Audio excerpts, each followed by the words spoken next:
Guess what day it is? Guess what day it is? Huh? Anybody? Julie, hey, guess what day it is? Oh, come on, I know you can hear me. Mike. What day is it, Mike? Leslie, guess what today is? It's hump day. Woo-hoo!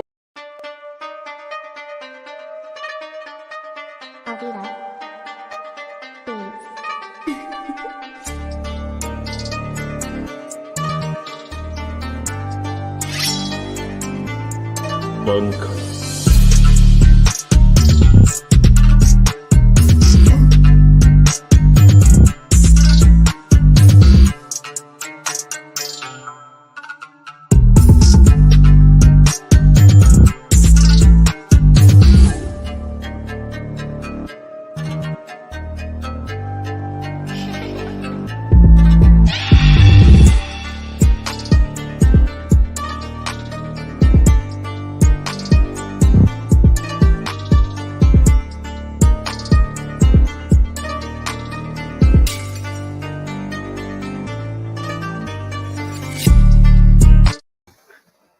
What is good? What is going on? And what is cracking? I am Philly Foothills Fuego, and I am back in another episode of East Meets West, where we come to give you the best, and we're blessed to have you as a guest.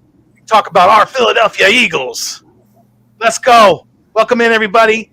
Thank you all for joining us on another episode of East Meets West with my guys here, AK Eagles of the AK Eagles podcast, Gio from the 215 down below me, Victory down in the corner, and we got a special guest tonight. We got Philly halftime in the building. We're going to talk some Eagles tonight. This is going to be another great podcast, and we are also very much blessed to be bringing you guys this great content. Thank you so much for all you guys for being here. Like I always say, you guys are the food and the water to the channel. Without you guys, it does not continue to survive. So if you're feeling the vibe, make sure that you like, share, comment, and subscribe to all of us, because we all got our own YouTube channels. We are all providing you that great content, and make sure we are also triple live tonight. So make sure you hit that thumbs up on all three channels for us. We really, really appreciate it. And yes, we got some things to talk about tonight, definitely. But what's going on, my guys? How we feeling tonight? How we doing?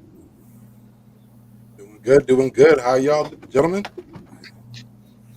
I had to go get a temporary chair because the other one broke. I already knew it was gonna, and I'm kind of glad it didn't happen tonight. Gio's breaking chairs before the draft. We're getting them. Listen, for that content, we should have did it live. Yeah. No kidding.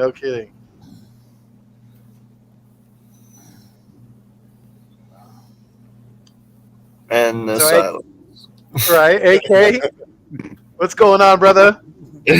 Yo, what's cracking, lacking? I am AK Eagles from the AK Eagles podcast. Stay fly until we die. Let's go. Great to see you guys. Welcome to the show.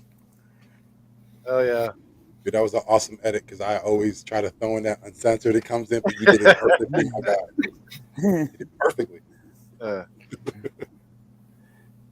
So Philly halftime, man. We're happy to have you on the show tonight. What's going on with you, my guy? How you feeling about the Eagles offseason so far, and the Dorino? What it kind of looks like we're headed to going into the draft? Well, when we got Riddick, I was stoked because that's the guy I wanted. And we got two good linebackers, and it wasn't bad. And like I said, I knew the Eagles were going to make the trade of the two first round picks.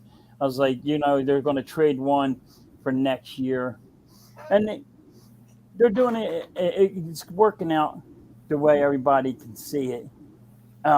It's just the pieces are just fitting it, and it's just doing what they're doing.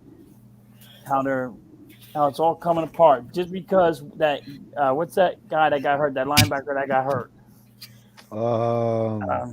Taylor. No. He tore his Achilles tendon.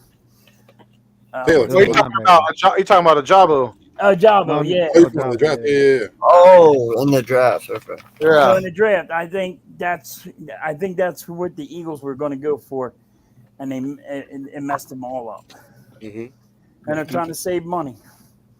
You know what's another thing too. I've seen it today, like running around Twitter that Kyle Hamilton might fall below to the 10 even after the 10.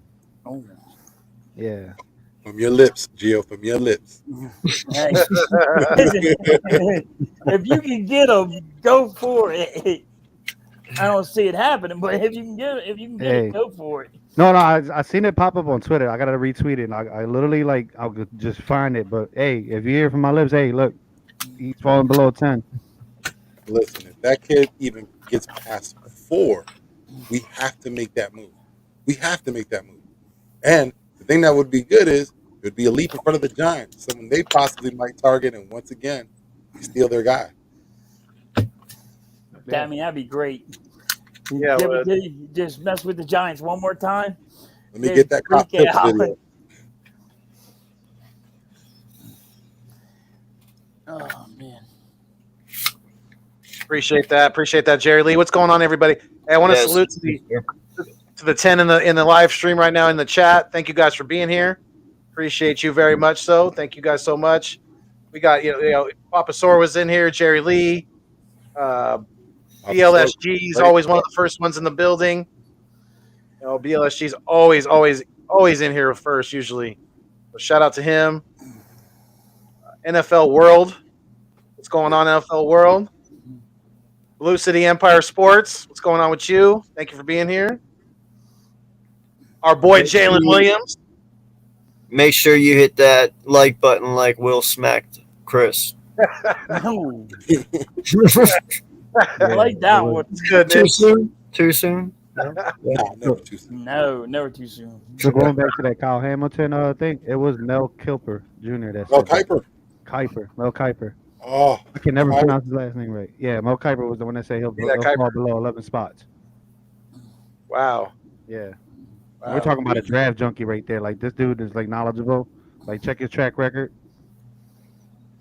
If you can get them, man, I'd jump on that. Yeah, that's what I'm saying, dude. Like you know, so the other thing I got saying in the draft, like I got Eagles moving up again with that first round pick, trying to maybe go for Sauce Garner. If this is the pivotal, and I was literally saying it to somebody. I forgot who I was saying it to. I think it was you, AK. We was talking about if Gilmore signs with the Rams. Matthew falls to Hey, us. Nina, what's good? Appreciate you. Thank you. If Matthew does fall to us, it'll change that. We're going to need a cornerback. But if he doesn't, he goes to the Saints. Gilmore goes to the Rams. We might have to change the draft board a little bit.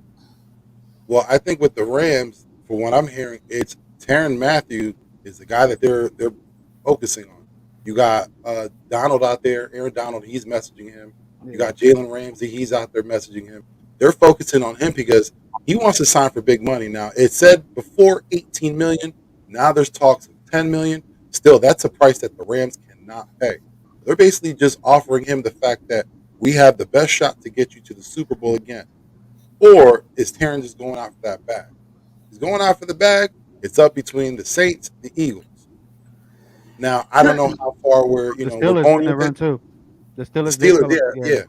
I don't know how much that we're putting out there. What's the top line number that we're going for? But for $10 million, Tyrann Mathieu, I think that's something that could be discussed. That's a steal. We're going to Yeah. get them. That's something that could be discussed. I don't think that would be a terrible deal. It could be a 1, maybe 2-year deal. I don't know if that's something he's looking for. But again, I don't know what the Rams, because right now they're saying that's the top contender. I don't know what they could possibly offer. They don't have much cap space. I will tell you right now, man. The Rams salary cap's about to be on my conspiracy podcast. You're lying. we need like a what is it called, the forensic financials, whatever, to get up in. Right. Just like they did to Washington, and they found out they were stealing money from the NFL. We need to get up in the Rams books. I'm like, what kind of GM they got? I'm like, can we get that GM? Supposedly, Big Play say he was telling me, he was trying to tell me they backlogging their players' contracts. That's what they're doing. Listen, they're taking that Howie Roseman approach and they're just amping it up to 1,000. Yeah. Yeah, Yeah, but you know, 2025 is going to be a rough year in LA. but in 3 years, literally, that Rams cap is going to be like effed up, bro. Like to the point where they have to let players go. They're gonna have to But let players go. but I but they're think going that to get they're hurt. overvaluing what the cap is going to be, because everybody knows every year it's a different. We know with TV deals that that makes it bigger depending on what happens. But I think they're overvaluing it right now. And with the Rams, they've done it before. That's how they got the Super Bowl last time. They'd rather risk it now and worry about that later. And so far, it's worked for them. They got a Super Bowl out of it. And Yeah, they went to one before. yeah. Yep. Mhm. Leslie's gonna wear. You know how he wore the F the picks thing? Is gonna put F the cap this Wait, year. Papa, can you put up the comment that Papa put down? The last one, please. That is hilarious. We definitely need a 30 for 30 on the salary cap on that. Yeah, yeah, yeah. Yo, It what's is a going myth. on, Ed? Appreciate you, sir. Thank Hey, you hey, for what's going stopping on, in, bro. man? Hey, it is a myth, man. A lot of people have been saying it. Like, hell, we were just joking about it earlier. I forgot it was me and somebody else, another content creator. They were saying that it's down a rabbit hole. Yeah. Yeah, and they talked about it this week. Like, if you heard the deal that Bobby Wagner pulled off, he negotiated his old deal. So once that happened, it looks like they put out like the terms of his deal out there, trying to embarrass him. But again, he got paid. But the deal's pretty much backloaded, and that shows what they're doing. They're backloading everything. So everything, all these contracts that you hear of now, yeah, they sound great when they present it to you, but in actuality, that's not what they're making. All you got to hear is the guaranteed money. After that, nothing's there. Guarantees the only thing you can take for in that contract. Yeah. So I got a question for you at halftime. You saw the Eagles play this past season. You see the moves we've made here in this off season. What did you see this past season, and what we're transitioning into? How do you see this team developing come this year? I think you're going to have the same product out there that you had last year. And all they're doing is hoping that Jalen Hurts is going to be the guy, but they're not putting weapons around him. And when you don't put weapons around somebody, then how is he supposed to be better? When you got Whiteside. I mean, they called Whiteside the enforcer. I'm like, really? You're going to call him an enforcer? He's the best blocker. He's better than our front line. He's the best blocker we got. It's like, dude, you have to get real, and you got to put weapons around him. You need running backs. You're not. I like a two-headed monster. Always will. That's how I am. You got like a guy that can pounce on the ball, and then you got that guy that can go quick. So they're not ready for that. They're not ready for the quick guy. They're ready for the guy that's going to just hurt them. But you're going to have the same product because of your wide receivers. You got the same wide receivers. You're not getting nobody to help them out. Devontae Smith is saying, "Hey, please give me somebody else that can help and give us a little bit more time, so I'm not getting double teamed." Or if you're going to throw it to Reger, let him catch the ball. So I mean, everybody's against Jalen Hurts, and they're saying how bad of a passer he is, and he needs to work on his reading defenses and all. There's sometimes that he threw it to people, and it bounced out of their hands. You could throw it to your front door, and the receiver is missing it. So it's not always Jalen Hurts' fault. Then again, you got like the coach has some stupid plays that he came up with, and I think you're going to deal with that again this year. Everybody, it's a learning curve. Hmm. Yeah, I agree with you. Like it was some of the receivers' fault. They had to get in the same pace with Jalen Hurts. Not only that, he kind of like distrusts the lineman, always breaking out the pocket too early, making unnecessary throws. The throws got to be better. Like I said, his throwing motion has to. One thing that I said he got to work on is that zip. he has to get that quick release out, just in case.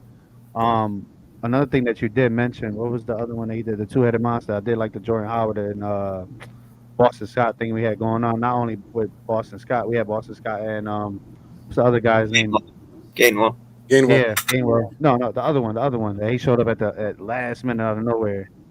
There was a no name. Howard, Was it Jordan not Howard. Howard? No, we had Yeah, Miles Jordan Howard Sanders. came in late in the year, We had but then you Miles had you Sanders, talking about Jordan the Howard, Gainwell.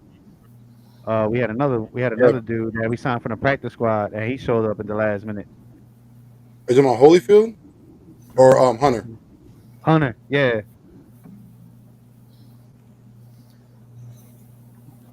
Yeah, Well, we need another. We need another running back regardless. That's what I'm saying. So yeah. we just got to If keep that. Yeah, I don't think it's Hunter. It was we was hype. A It's lot of people was Huntley. thinking Huntley, Huntley. I said Hunter. Oh Huntley. my There God. you go. Yeah, Huntley. It was Huntley for sure. Well, if I can get this red beam off my face, I have to mention in the draft we have to get Jordan Pierce. Papa, you could put the freaking crossbow down. Put it down. Damian Pierce is someone that we should look at in the draft. Let me just mention that now before I get shot.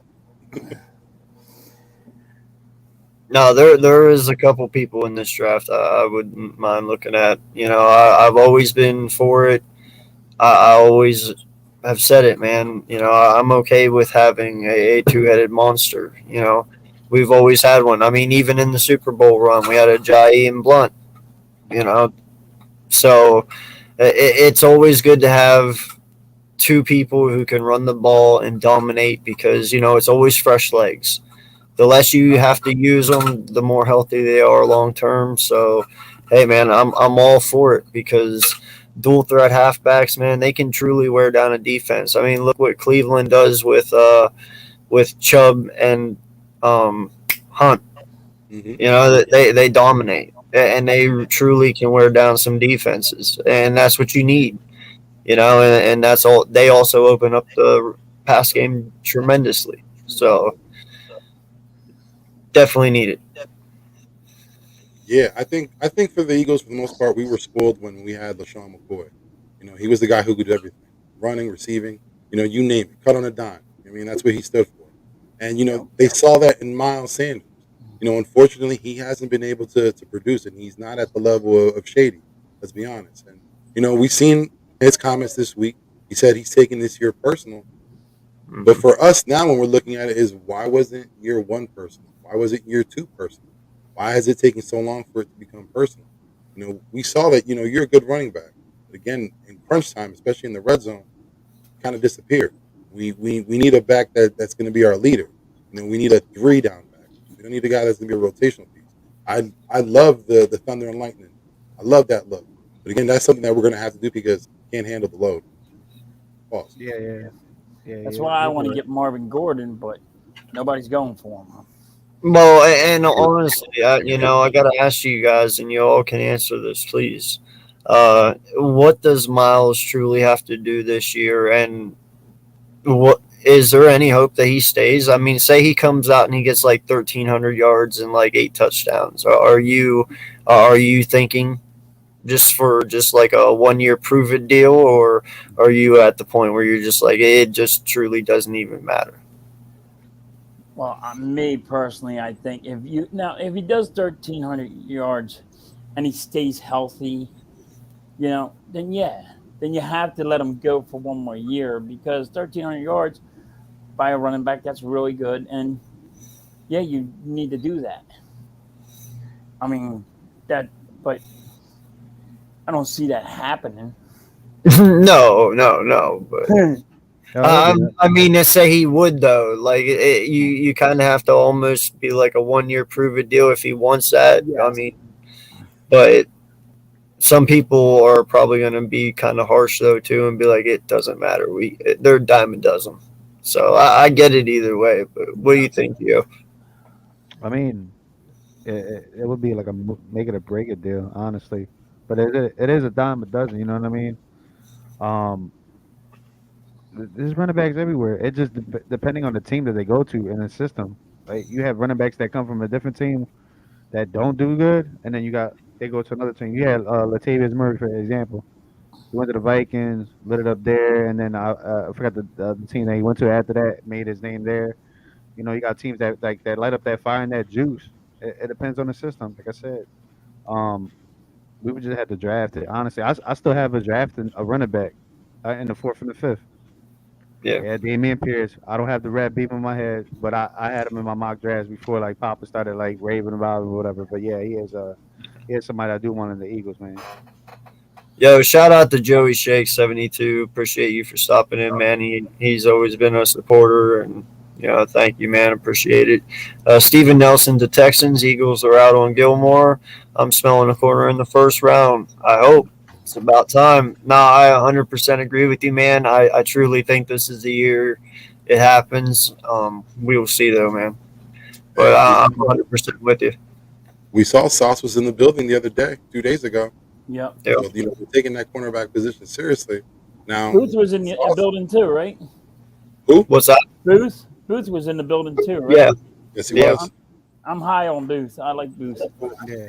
And you also have Stingley out there. So, and No, but listen, we'll give you one Florida player, but you can't have two. Come on, now you're pushing. No. We know you're going to get Pierce, Papa. So you just got to bide your time. Don't take him in the first yeah, round. Come on, Richie. You're killing me, dog. What did Richie No. say? 13 No, yards. 1,300 yards for a rigger. Now you're dreaming, sir. Yeah, a little bit. Little bit. Appreciate you, Queen. Thank you so much for coming in. Appreciate you. I'm gonna have to agree with Joey Shakes on this one, where he says I don't want McDuffie. Neither do I. McDuffie's a slot corner. We already have a guy in the slot. There's no need to draft him. We need a big physical outside corner, not an inside That- guy. Yeah, you know what? I was big on McDuffie, but we don't need another slot cornerback.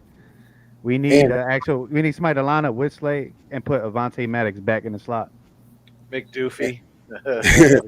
No slot on the Pac-12, but I can't trust any corner from the Pac-12. We've It's been just his burnt. wingspan is too short for me. I just he had that was the only con that I had about him or whatever when in his height, but I did have him in the mock drafts that I was picking him. It was like two. I did in my mock 2.0, but I did now the reality. I do see us trying to either get Booth or Gardner. Hey, if Stingley's there, hey, get Stingley too. Listen, man, I am not moving Maddox out of slot. That guy had the number one coverage out of all slot corners this past year at 71%. I am not moving that kid at all. He is staying right there, and that's where he's going to play for the rest of his career. He ain't moving.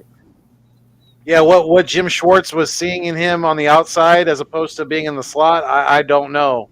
Yeah. Because it was a absolute world of difference.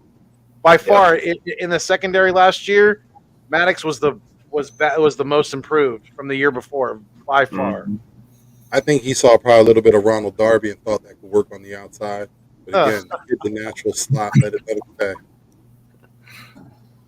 Yeah, Ronald, get on your horse and get to the Derby.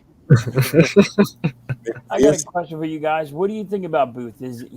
Am I wrong about him? Is he not that good of a corner? I mean, what I see of him, I think he's fast and he's just a shutdown corner to me. But Agreed. yeah, I'm wrong. I mean, to me, a couple of his downfalls is he can be a little too physical, and that may get him flags at the next level. And he also tends to be a little too aggressive, and sometimes he can get beat on double moves, or he may try to jump a route and he'll get burned. His reads is also a con too, and some of his defensive offensive reads. I like the aggression. He kind of reminds a little bit of Jalen Ramsey with that aggression and how he plays. He got that mouth. Mills was like that. It's just like you said. He just needs the right tutelage. I mean, you put Yeah, the right. we had Jalen. Remember when Jalen Mills was like that? Yeah, he can go far. Again, he got the size, he got the speed. He just needs a little coaching up. Yeah, well, that's like Ramsey. That's the perfect guy that I was thinking that he would be like. I'm like, he has the tools to be like him, but me, I didn't know. I don't know. I can only tell you what I say, and everybody has a different opinion. I was just trying to figure out your guys' opinion. No, No, I no, no, like hold it. on. Oh, yeah. And when you look at we always talk about it. Look at the competition that he's facing week in, week out in the SEC. He's Yeah. basically playing in a AAA NFL league. So Yep. any guy that comes out of it gets credence. And I know we got burned before with Kayvon Wallace, but that was a fourth round pick. We're talking about someone that could be in the first. Right. You know, I've said it about him before. Booth has all the traits to be the best corner in this draft if he could put it all together. I don't actually mind a physical corner. Somebody who is somebody that's going to get up in their face, somebody that's going to compete, get a little handsy. Listen, sometimes that's good, sometimes that's bad. They draw flags sometimes. I understand that. But you know what? You can work with that. Because we've noticed there is certain games you can get away with doing it, and there is certain games you can't. It all depends on who the refs are. But as he gets older, as he matures, that aggressiveness can stay, but the hands part can get a little better.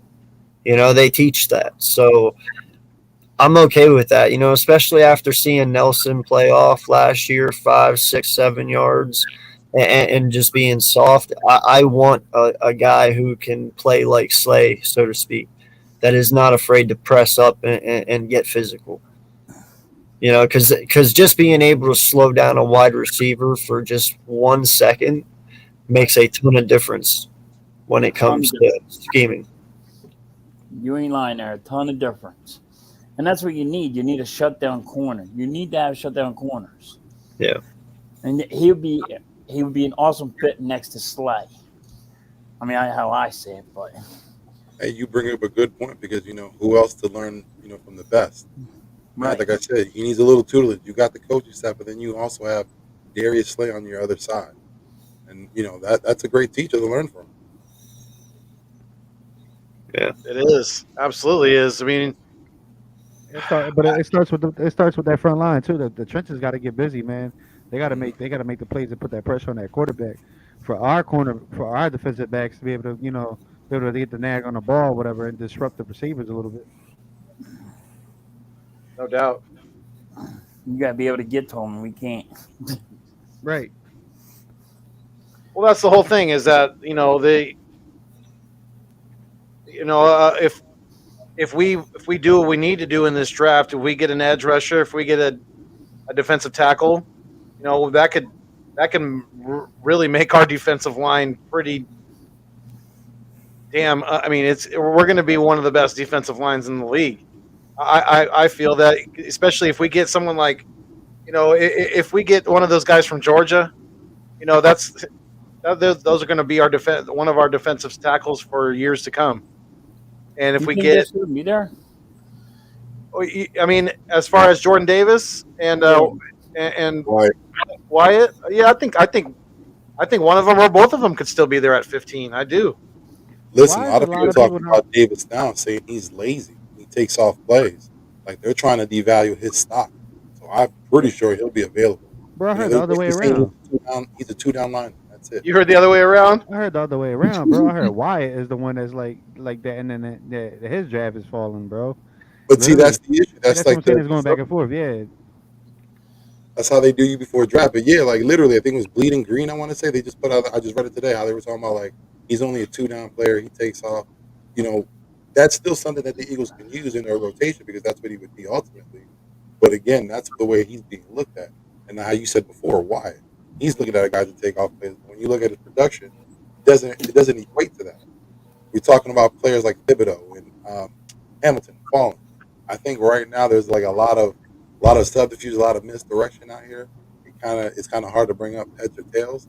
But I think the way you kind of like read between the tea leaves is you got to look at their college coaches and what they say about them, how they talk about those players. They're the ones who they're day in and day out with. No doubt. Who's got the next question? I mean, I got a question for you guys. Do we think that Darius Slay is the top 5 corner in the league? Oh, No question asked. Definitely. Top 3, hold Top on. 3. Okay. in my opinion. All right, Gio. I like that confidence. Philly halftime. What do you think? Do you think honestly? Do you think Darius Slay is still a top 5 corner in the league? if he's not top 5, he's at least 6. So he's there. I say he's there, but there you might. I think he's still there. I think he still has it. I think he's around 5. If you go around and look at all the corners that are out there, Mm-hmm. I think he's still top 5. If people pick, if he's out of 5, he's 6. But he still has that speed. He still knows how to pick it off. He leads the guy open, and that guy thinks, "Oh, this guy left him wide open," and it's not. He's on the ball. So I think he still has it. Looks like most of the chat thinks he's top 5, at least top 8. Richie, but I agree with you. He's a top 3 talent, man. I got Especially when you Jalen look at his Ramsey. Jalen Ramsey. I got Jair Alexander, and then Slay. Tre'Davious White, then Trayvon Diggs. That's my top 5 right there. well, because I have to agree with that. At least, I mean, he's definitely in my top 5 for sure, hands down. Because when he's able to get that ball in his hands, and we even seen them put him out there on offense as a little bit of a decoy. They didn't really use him on offense, but I mean, he's got that nose for the end zone. When he gets the ball in his hands, whether it's an interception, a fumble recovery, he's looking to take it to the house. He is looking at nothing but the end zone, and he's not paying attention to anything else. Really, he's like he gets in that autopilot, and he's like a bloodhound to the hunt. He's ain't nothing much going to stop him. I just never seen Slade I never seen a cornerback in Eagles history just jump on the pole in the stands like that, bro. That was electric, bro. Yeah, that was pretty cool that day. He was a difference maker last year, man. Like he literally was a game changer. When our defense was down, he came out of nowhere and always was spot on with the play. I think he just put that in front of Jonathan Gannon, bro, because like he literally didn't let him loose, bro. He was just like, he was like, all right, I'm gonna just do my own thing, and do what happened. I mean, we could have easily lost that Carolina game early in the season if he doesn't, make an interception in that game to, get us points. I believe we got points off that interception. I'm pretty sure we did. It started everything off. Yeah, exactly. So it's like, and like you guys say, he's a spark to our defense. He's our leader back there now. Especially, now that McLeod's gone, he's definitely going to be that leader. Him and Anthony Harris, they're going to hold it down back there. That's my question was, on defense, who's going to be the leader? Like, who's going to step up and like get in somebody's face when they're not producing like they should? Like, yo, you get paid so much millions of dollars. Step the hell up.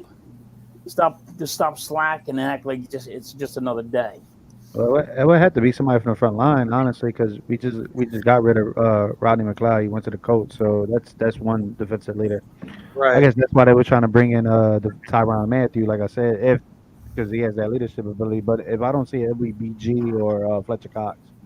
Honestly. Yeah, I was gonna say Fletcher got to be that guy because he's been here long. He's tenured. He's that guy making that money, and we seen him last year when it finally got to him. He spoke up. And, I always have an issue when we always have this conversation of who's the leader of the locker room. It should be no question Fletcher Cox. That should never be an issue. He should always be that guy to stand up because, like I said, he's been here for a time.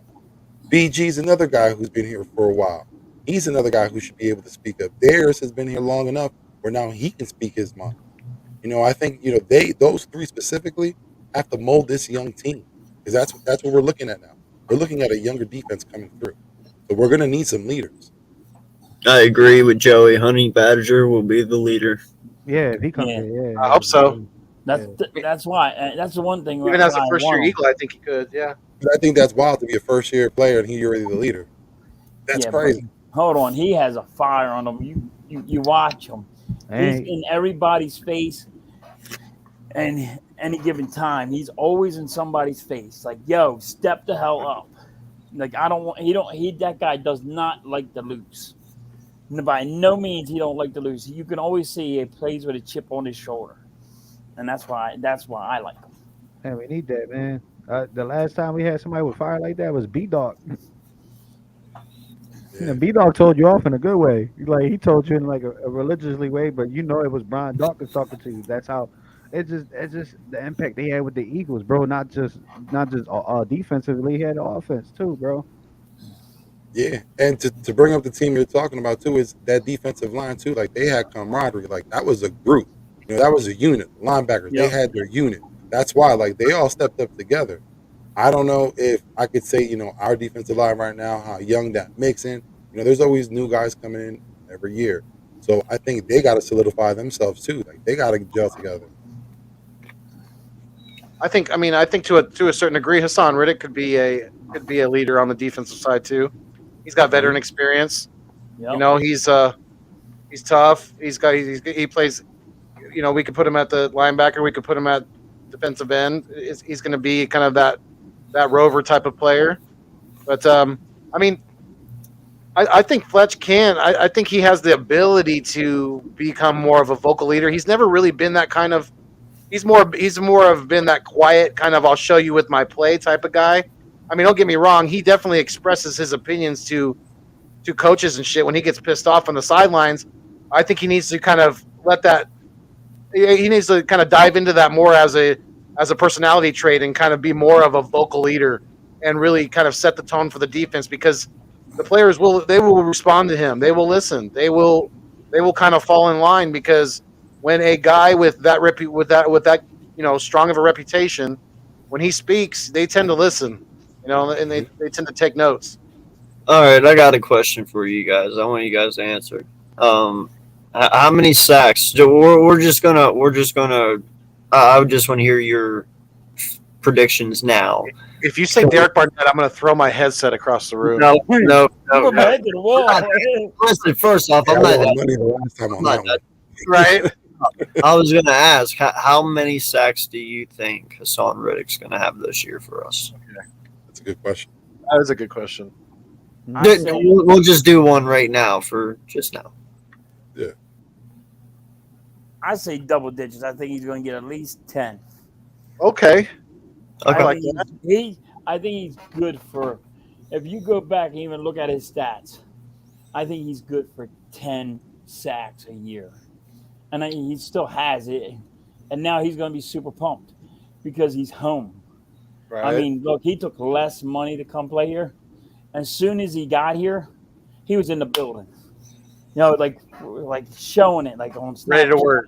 Yep. Ready to work, and he was putting the work in.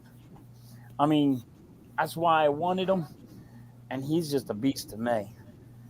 10.5 for me. Just looking at the stats from this year's season and last year's season. So he put up 12 2 years ago. So Yeah. 10.5 would be good. All right. Vic, what do you think? I'm going to keep it modest because we all know Reddick played well in Carolina, but he had an issue in Arizona. They didn't use him well. And my thing is I have a fear with Gannon that he might not use him well. I know he has the intent of moving him around, but I'm just hoping that, it maximizes Reddick's physical abilities, that he could, get at the quarterback. But I'm going to stay modest. I'm going to say 8 sacks. That still ain't bad. Yeah, that's. Yeah, I mean, yeah. that's kind of where I was thinking too, because I'm thinking that I still fully believe in his athletic ability, his ability to get to the quarterback, to be disruptive in the backfield. But is there going to be a learning curve? Is there going to be an adjustment period in the new defense? So I'm saying I think I'm with Vic. I think I'm saying right around 7.5, 8 sacks this year for Riddick. Agreed. Yeah, I think there's going to be a little bit of a learning curve. What about you, AK? Yeah, question. You really want to know? Yeah, Inquire I not. do. All right, 16. Whoa. Whoa. I like it. I like the conviction. Yeah, I like to see Damn. that. No, listen, man. I think Fletcher Cox, Brendan Graham, Hassan Ridgeway, or Hassan, or Riddick. what the hell am I talking about? Ridgeway. Riddick. Hey, Hargrave. hella people Hargrave. doing that. I'm looking for Oh, Joey's you're saying name. Hargrave. I'm looking for Joey's name on here, and I'm not. I'm doing two things at one time. Yeah. And no, but Hargraves and dude, he's got weapons on this D line. If we add some here in the draft, man, he's going to have people that are going to be able to let him be free. And if that boy gets free and he gets one-on-ones, I'm pretty sure he's going to destroy a lot of teams. I really do. He's going to have 16. How many of those are going to be against? How many of those are going to be on Carson Wentz? 8. Half of them? Yeah. Really, one game. No, he's gonna have 4 each game. He's going to straight up demolish Carson Wentz. I promise. Yeah. Chandler Jones game. Yeah. Carson Wentz is going to get to that point where he's just Brett Favre in it. He's just going down, just like laying out for the sacks. Bro, Riddick's gonna make him get to the point where he's gonna be like, I ain't going back out there. He'll have more than Mikhail Parsons, bro. It's gonna be like the kid on Blindside after Big Mike's done kicking his ass. The racist white kid. Like he's calling for the bench to come in. He's like, I'm done. I'm done. Yo, and not just that, man, but you gotta think too, this kid is playing for his hometown. Yeah. This is something he has grown up, he's wanted his whole life. Like, this is his dream. You don't think for one second this kid ain't going to come out here and demolish people and play harder than he ever had for any other team he's played for? Hell yeah, man. This kid is going to come out with a fire lit under his ass, and I can't wait to see it. I mean, we saw it with Vinny Curry, and Riddick is. I think he's more. I think he's more athletically gifted than Vinny Curry. Shout out to the chat. Shout out to everybody in the chat. The chat is live. We see y'all. We see you guys. Thank you for appreciating it coming through. Make sure you hit the like and subscribe button on all the channels. We all live on all 3 channels. Absolutely. Yeah. Salute to the 17 in the chat right now. Thank you all for being here. We appreciate it. Thank you. Yeah, welcome our special guest, Philly Halftime. Make sure y'all do sub to them. Great Eagle content creator, active. He's been in the chats. He's coming out in all these videos, man. Make sure y'all show him some love. Big facts. Hey, at least someone's almost with me. That's what I I'm got saying. a question for you guys. Is BG? How do you think BG is going to be this year? Is he going to be totally healthy, 100%, or is he? How do you think he's going to be? I mean, coming off that injury, because it's a with pretty bad injury for how old he is. True. we got a solid rotation, honestly, right now in the D line. Even if we draft more people, we still got a solid. I mean, he's gonna be there, bro. That president's gonna be there. He might come back with more fire, but the injury, man, that's kind of a risky injury to come back from. Yeah, I mean, I think he's I think he's going to come back pretty strong. I mean, I'm with his age, with just how longer. I mean, obviously the season's an extra game longer now. So will he play the full season? More than likely not. But I hope that he's able to be around when we need him. For the important division games, for possibly a playoff run. We'll see. I think he's definitely going to be a great. He's definitely going to be a great mentor, a great teacher on the field for some of these younger guys like Milton Williams, like Teron Jackson.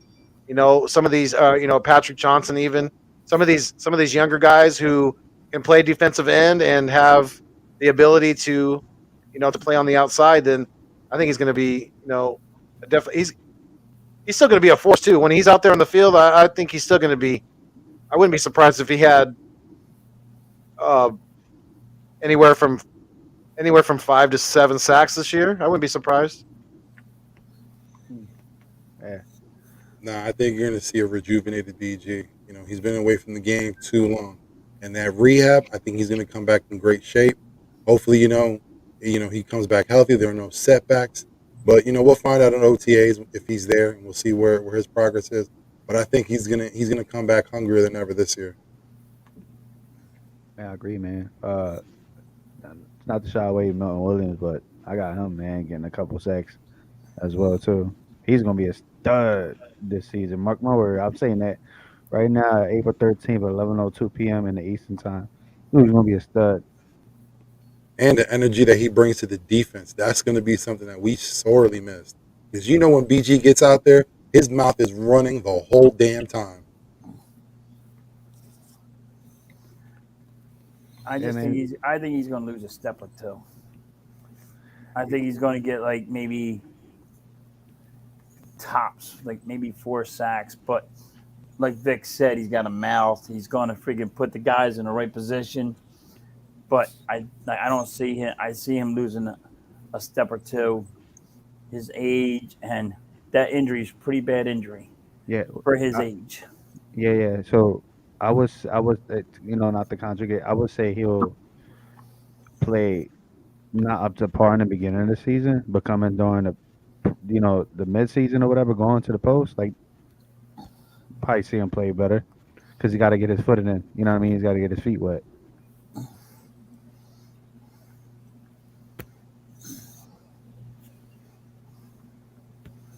Oh my God, Richie tried J Joe at defensive end. Nah, Jay Jaw's going to be tried at the unemployment line this year. That's where he's going to be. Hey, I'd be happy if he goes to the practice squad, man. You know, That might be the move. But he is one of the Eagles' best blockers we got in the offense, though. I think they just keep just special teams, man. It's just a special teams gem. You know how Eagles got them the set of guys like, why is he on the roster? What's his purpose in the roster? Special teams. That's what it is. And then it's just they make it people tend to forget special teams is a team.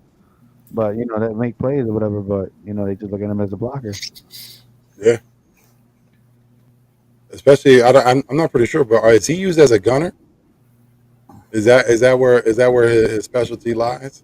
Yeah, because You know what I mean? Like he's that's outside. the first guy that gotta get in contact. So he got the speed even when he's physical. Maybe that's the thing that they're looking at him for. Yeah, that's what they're trying to get out of him because he's like his speed and he's supposed to be like a gunner, but Yeah, no, sorry, I was sending Joey the link. It's on your Twitter, bud. But no, for Brendan Graham, for me, listen, I've actually tore my Achilles heel before. I know how it feels. I have no issues. Still to this day, I don't even recall ever tearing it. I mean, I do because I remember doing it, but I mean, it doesn't. When you run, there's no effect. I've never had any limitations. I've never. It doesn't feel weird running now than it did before I did it. So I get it. He's older, but their doctors are very. I mean, they have things that we don't even have in the medical field yet. They're very well taken care of. I'm sure it'll heal just fine. He'll still be his fiery self. So. Let me ask you a question, AK, because we're talking about that injury. The first time, like I'm assuming you went back and did your thing when you first had to like put weight on it and actually use it normally, start running. Was that on the back of your mind, like just that initial thought of when the injury happened, like like you feel that muscle ripping, like that's excruciating pain. Did you have that thought when you first pushed off? Yeah, listen, man. You know how you had to do those phys ed classes in gym class, where you had to do the pull ups and how many pull ups you could do.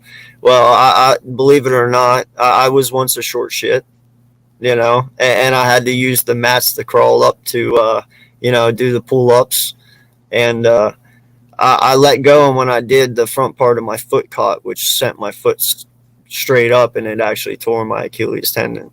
And I remember that pain, and I never want that pain ever again, because that was probably the worst pain I've ever been in my life. Instant tears, man. I was in 7th grade. I remember it still. The pain was just, your whole leg goes numb. It really does. It just, oh, it took about 3 months. I was on crutches, and after 3 months, they finally let me get out of my walking boot and stuff. And yeah, it does mess with your mind a little bit when you first get off, because it's like, well, am I going to be able to do the things I was able to do the first time? And is it going to feel weird when you try to stop, when you try to take off? Because that's the main thing you worry about, because that's where all your power and your pressure comes from, in your ankles. And yeah, but all in all, after a while, man, it all works out, and it got back better and stronger, and you build your confidence back. That's all it's about. Yeah. And we've seen on the Eagles, we've seen older players go through Achilles injuries. Jason Yeah. Peters had an Achilles injury, had it repaired while going through training during the offseason, ripped it again, and still played within that season. No, matter of fact, no, I think he missed that whole season, if I'm mistaken. Yeah. It was a double tear, so he ended up missing that season. Yeah. We drafted a corner that tore his Achilles, and Sidney Jones. Yeah. Sidney Jones, and he couldn't do nothing with the Eagles. And then he goes to Jacksonville, and he started doing better. But I'm like, is it? I don't know if it's us or if it's if it's the person. Maybe it took him a little bit to get used to. Maybe he was more scared or to put that pressure on it. Mm-hmm. It could have very well been the fact that he was a second round. The pressure of being a second round, so much is put onto him to be that next good corner, and it didn't happen. It didn't come to fruition. He probably had some better playing, better situation in Jacksonville. That's why he played better. But when you look at Sidney Jones now, who I think is on the Panthers squad, he's not really doing that good. Oh, he's on the Panthers now? Yo, what's up, Scoob? Yeah, pretty sure he's on the Panthers. If not the Panthers, I think maybe even Seattle. Not who? One of the Sidney Jones. I think he's in Seattle. Matter of fact, I think he's back in Washington. Yeah. I have to keep my eye on it. Somebody was in Seattle. It was either him or Darby. One or the other. Darby's in Denver, or was. I don't know. No, I think he's Washington, man. Yeah, Darby's in Washington. Now he's in Washington again? Yeah. Think so. Let me see. Hold on. Let me get this a look real quick. Hold on. It's so hard to keep track of these people. Yeah, because that's where he was in Denver. That should show you how bad it is. Can't even keep track of. Yeah, he's in Denver. Donald Darby's a Denver Bronco. And Sidney Jones is, let me see, I'll tell you right now. He was formerly a Washington Redskins, but yeah, he was a Denver Bronco. He was in Seattle. He was opposite of Surtain, if I'm not mistaken. Seattle Seahawks. Jones is in Seattle, right? Yeah. And I think he's a backup there, so he's a rotational cornerback. Yeah, I worry about those Achilles ones. It's now serious. the Eagles are about to go get another one. I think for Ojabo, I think you have to have a cap. If it's something where he falls possibly third, fourth, then by all means make the move. It's a 4th round pick. You can make a risk with that. Joey. But I don't want to try to risk that. Some people are saying a first or a second. Stay clear from that. If the kid falls third, fourth, then yeah, by all means, I'd make a move for it. But not for a first or second. Yeah, for a third or fourth, like I said, that I think they should go for him. I'm like a second, I wouldn't go for him. Mm-hmm. But I'm not saying the Eagles are going I think the Eagles are still going to go for a second on him. Because the one issue with Howie is he goes for what he considers his value than, just what the talent is in front of him. Yep. Sometimes I think that's him overthinking. But hopefully, as they've been saying, the coaching staff is going to have more of a say in the draft, and hopefully they get on the right picks. And they have, my thing is that they have a consensus pick, that they're all in unison. It isn't something where there's a disagreement on one side of the room while the other side is happy. I want everyone to be in unison and consensus with the picks that they're making. I mean, that's what Jeffrey Lurie said. If you believe in him. I'm sorry, man. I just I know some people are saying that they would take a Jabo in the second, but that is just still too soon for me. I gotta go in the third. Like I understand. Hey, if somebody takes him on the back end of the second, hey, it just wasn't meant to be. Sorry. Hey, maybe we can figure out how to get him 3 years later. Like we did. Riddick here, but it's one of those things. Though I just can't. I can't afford to take that risk again. I would rather use second for like Bell or Pickens or Watson or somebody of that nature than just go for a Jabo. I mean, because he's going to probably sit a whole year, and then you won't know exactly what you have until next year anyway. So yeah, that doesn't help me right now, does it? Nope. Nope. But I think that's what they're going to do. I hope not. Scary thought, but I don't trust Harry Roseman. I can say it to Unbelievable in the face. If you get one, Hey, you have good reason. You have good reason to doubt listen, him. he's good in. It don't make sense. He's good in doing trades. He's good in free agency. He's just terrible. And which one? Okay, he picked a couple of good guards. He picked up a center, but now he's using him as a guard because we guys still have Kelsey.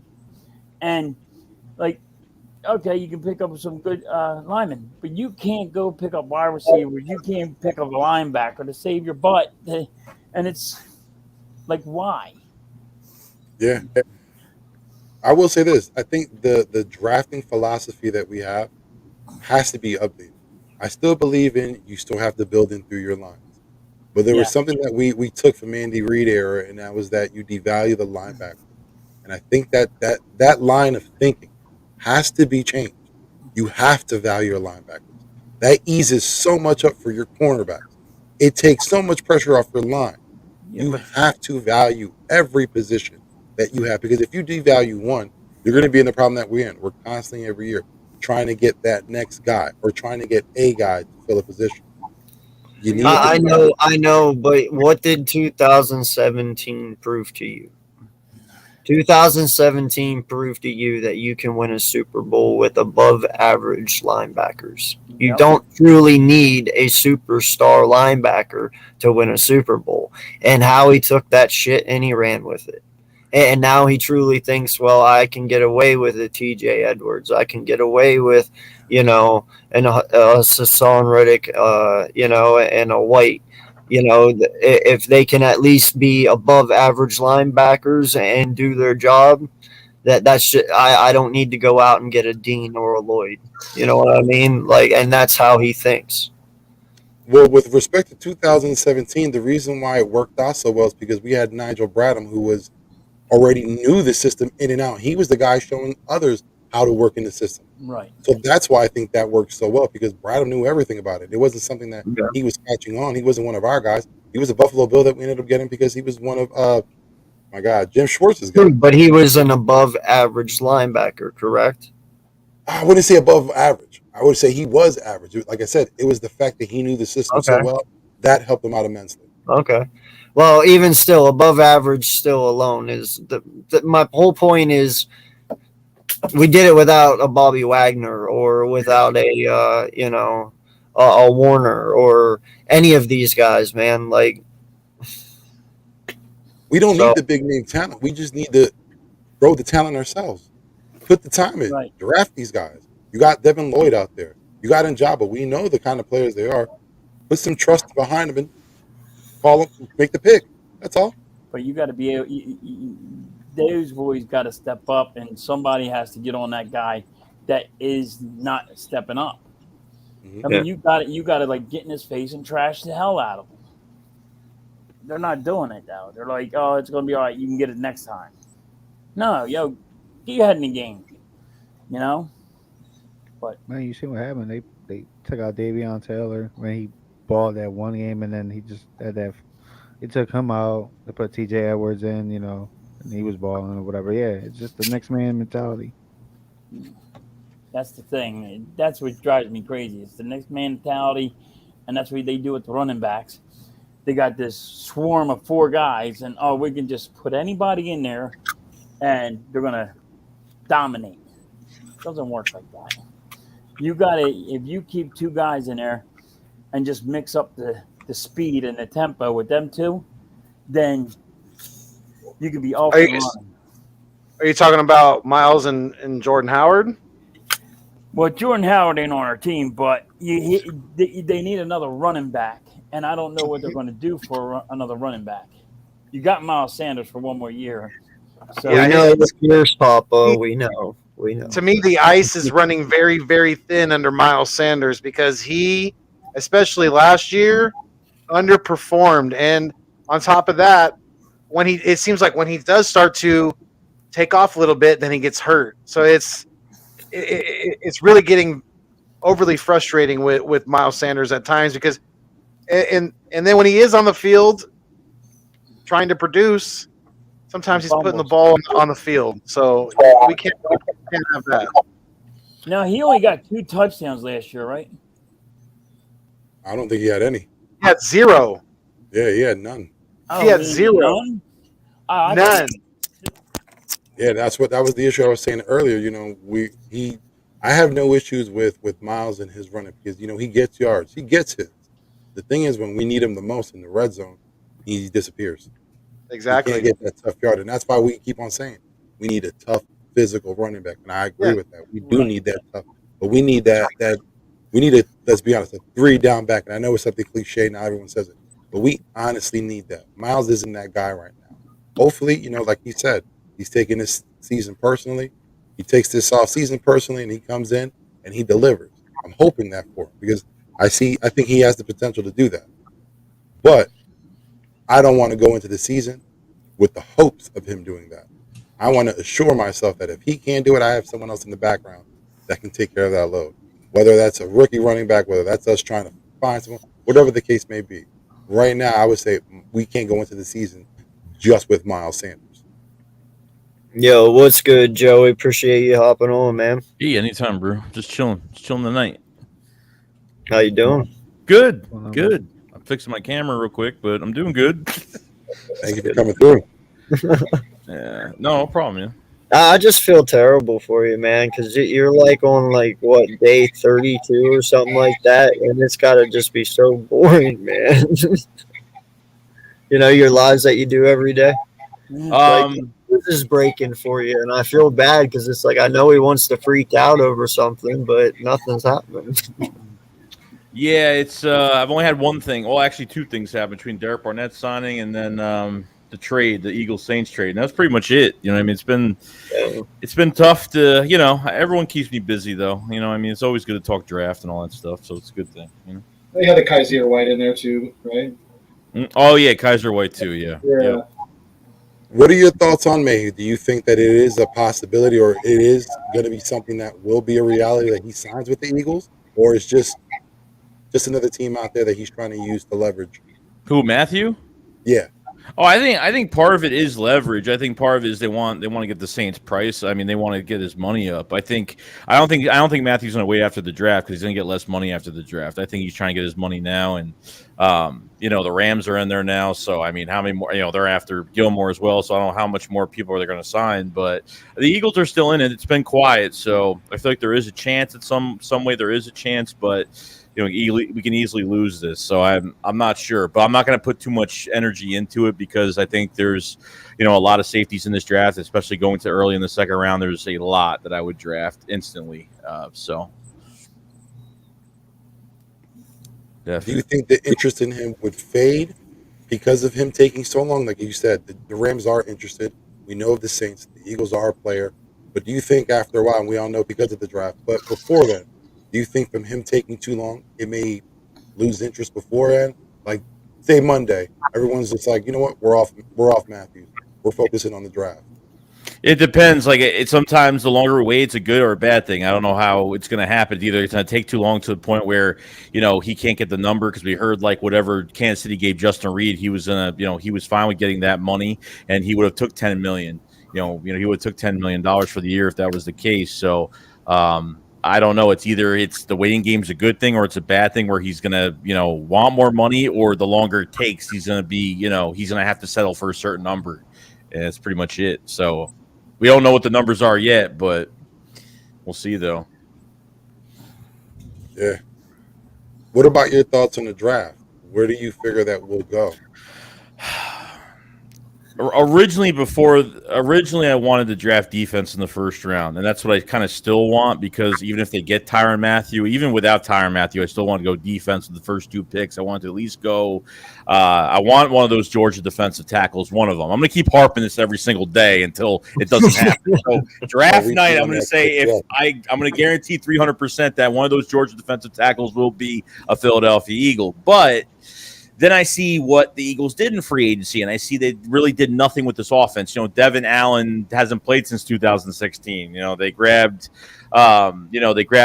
Zach Pascal, he's a number 3 to number 4 receiver as of right now. I mean, he's going to help. It definitely will help because he can play outside, inside, he's a big body, and he's played well under Nick Sirianni. So I just think, and I don't put too much on Howie because he kind of knew how the wide receiver market was going to be. We put $13 million down for Christian Kirk, and he took 17. So I think he stinted the market. Calvin Ridley would already be a Philadelphia Eagle right now, and that didn't, work out. So I think he went ahead of time to go for a trade, rumored to be a 3rd-round pick to the Falcons for Calvin Ridley before he got in trouble. So I wouldn't put it past them if they go wide receiver in the first round. I wouldn't put it past them. Yeah. Let me just ask this also. With the signing of Steven Nelson to the Texans, how do you think that changes our draft board? Where do you think we're going with first? Because, initially we thought maybe defensive lineman, edge. Now we may be focusing on corner. So where do you think we'll end up? It's about damn time. That's all I got to say. Nelson signing with the Texans was I made a video this morning on it, and it was he visited the Texans. All of a sudden, he was signed. And he didn't get signed last year until I think after the draft. So, he got 2 years, $10 million. So he didn't really get much more money than we paid him. I think we paid him $4 for the year. I mean, it wasn't much. So he got paid an extra million, whatever the case may be. But I don't see the Eagles on Gilmore anymore. I think they're out on Gilmore now, and Steven Nelson signed with the Texans. So, I mean, at this point, I think Nelson and his agent probably there had to been some type of communication with Slay or something to say, hey, do they have interest? What's going on? So the Eagles look like they're moving on. They brought Booth in for a visit. They brought Sauce in for a visit. So, I mean, is this going to be the year for a number 2 corner that could, potentially be the number 1? But just think of it like this: you bring a corner in this room, whether it's Sauce Stingley or something like that. The mentorship you're getting with Big Play Slay in the building already, man, that's going to be really good for the next couple of years. It's going to be really good. I hope they do it. If you had to rank the corners, who would you have as your top corner? My top right now is Sauce, just because of consistency and obviously not giving up a touchdown last year and being a long corner. And look, originally before the combine, I thought his backtrack speed was really bad. I thought he didn't have enough speed. I thought he ran because I know he ran his 40 time. He ran like a 4.6 at one point. I didn't think he was quick enough, but after seeing his combine, I was like, okay, then I guess I was wrong. Stingley is my number 2 because I have a good feeling that he is going to show up this year. Even it hasn't really produced much since his freshman year in college, and was promised to be something special. And that pro day was you couldn't really ignore it too much. So the Stingley pick is a what if pick. I don't know if he's going top 10. He could fall out. I mean, who knows at this point? I like Andrew Booth just because he's a really good balance between outside, inside. He could play, especially with the scheme that we do with the hybrid scheme. He could play in zone coverage, physical, in-your-face corner, which I really do like. Khair Alam is probably one of my favorites. I think one of the most underrated corners in this draft. Pretty much can go late first round, but he grabs a little too much jersey. He's very physical, but I kind of want to see how he transcends into the NFL. So. I think there's, McDuffie's probably the last on my list because I don't think he's even a first-round pick in my opinion because he's an inside guy. He's pretty much Avonte Max's, just his size and, he's the opposite guy, the guy opposite of McDuffie on the outside, Gordon. I forgot his first name. He's a man-to-man corner, but you're drafting you're drafting a corner in the first round for man-to-man coverage. And when we say shutdown corner, shutdown corners are a dime a dozen, man. Like, you don't see shutdown corners too much. So, I mean, when I say Sauce is more consistent, sure. I think he's the most consistent corner in this draft. But we'll wait and see, and we'll just find out. You know what I mean? But if they trust me, if they draft a corner this year, I'll be very emotional because they haven't done this in years, and I want it to happen. So. Well, you mentioned speed before, and we all know now the 40-time Kyle Hamilton. We all have heard a discussion that there's a possibility that he may drop. What is your limit? If Kyle Hamilton is to fall, at what position is he someone worth for you to go up and get, or are you staying put to see if he falls to you? I would wait to see if he falls at this point. Like, everyone's different. Like, because I don't know. We don't value corner. We value corner. We don't value safety. We do value safety. I mean, it's up and down every single year. But from what Kyle Hamilton has shown, and I think he's going to be a stud. I really do. The 40 time is BS with a lot of positions. It's very overrated. Like, if for wide receivers or certain positions, see how they move in a straight line. It's great, but at an instance, you just have to take it to precaution. Like, you're getting a guy that's 6'3", 6'4", over 220 pounds, a guy that's just a playmaker and, can move all around the field too. I mean, there's a lot of safeties in this draft I really like. So if he moves out of the top 10, I think you got to go up and grab him. I think you got to get it done. But we'll see. To move up, it's going to cost us what? Probably it's going to cost us a first this year and next year, probably, right? To move up, I would think. You could probably go in the second. Second from last year. To be honest with you, because more teams are wanting to trade back than really trade up at this point, because number one, there's no strong market for quarterback this year. I mean, A lot of teams are going to be reaching for certain positions. So, I mean, even if you take the 18th pick, like, to get Sauce, it's going to be tough. It's not the 4th and 5th. The Jets and Giants at 4 and 5 is really making me nervous because I know the Giants need defensive end, they need cornerback, they can get Kayvon, they can get Sauce. I mean, there's the Jets and Giants kind of worry me a little bit. I mean, the Giants, I don't know if they have 2 first-round picks next year, but they should trade back one of those picks with the quarterback that they have right now because I think that probably better. I'm not just saying that as a biased Eagles fan. I'm saying that because in their best interest, they better make sure they have enough draft capital next year because Daniel Jones ain't working out after this year. So if you're moving up, like, say you lose Sauce to the Giants at 5, like, moving up to 6 is not going to be enough. Carolina's pick. If you want Stingley, you have to watch out for. I think the Vikings at 12 because Gladney's gone. He got with the battery charges. He's gone, and then they signed Patrick Peterson, so they need a cornerback. I wouldn't really worry about the Ravens too much. I think they're going after linebacker just because they're trying to go after Von Miller and Bobby Wagner. So I think they have a lot of interest in linebacker at this point. So I think Nakobe Dean or Devin Lloyd will be off the board, and so. Like I said, even talk about the linebackers, like Kaiser White being here, I don't think they even draft a linebacker in the first 2 rounds. That's just me. I think they totally made that move, and that was it. You know what I mean? So it's going to be tough. I think Stingley and Booth are going to be more reasonable. But if Howie Roseman figures out a way to trade up with Houston or something at this point with number 3 overall, whatever it is, I mean, look, at the end of the day, what you have to give up to get in, it just depends. If it's 3rd overall, they might want a little bit more. You could maybe put in a 2nd-round pick in there. But if you're going up to 6, I'd say you trade the 18th. You trade one of your 3 5th-round picks. You trade one of your 3rd-rounders you got from the Eagles-Saints trade. So the Eagles got 2 3rd-round picks in this draft. That's why I like this trade. That's why I like the Eagles-Saints trade because we got the extra 3rd and 7th this year. The 7th, not too much valuable, but the 3rd is definitely more ammo to put into a trade-up. Compensation. So can I throw something out there without being hated by the whole entire chat? Because I'm just gonna put it out there, man. I don't know why, but I have a strong feeling, man. And Joey, you know where I'm going with this because we talked about it the other night. I really think if you're going to move up like that, it's going to be a first in Fletcher Cox to Houston for number 3. Especially if at 15 you're going to take Wyatt or Davis. Mm-hmm. It only makes sense for that to happen. I mean, I understand you're taking a $12 million cap hit, but I believe that's also why they restructured or released him and brought him back because teams wanted him for a second, but they didn't want to take a $40 million cap hit for him. So what they do, they took the dead money, they released him, brought him back for 14, and it's more reasonable to trade that as a value than what it was before. You know what I mean?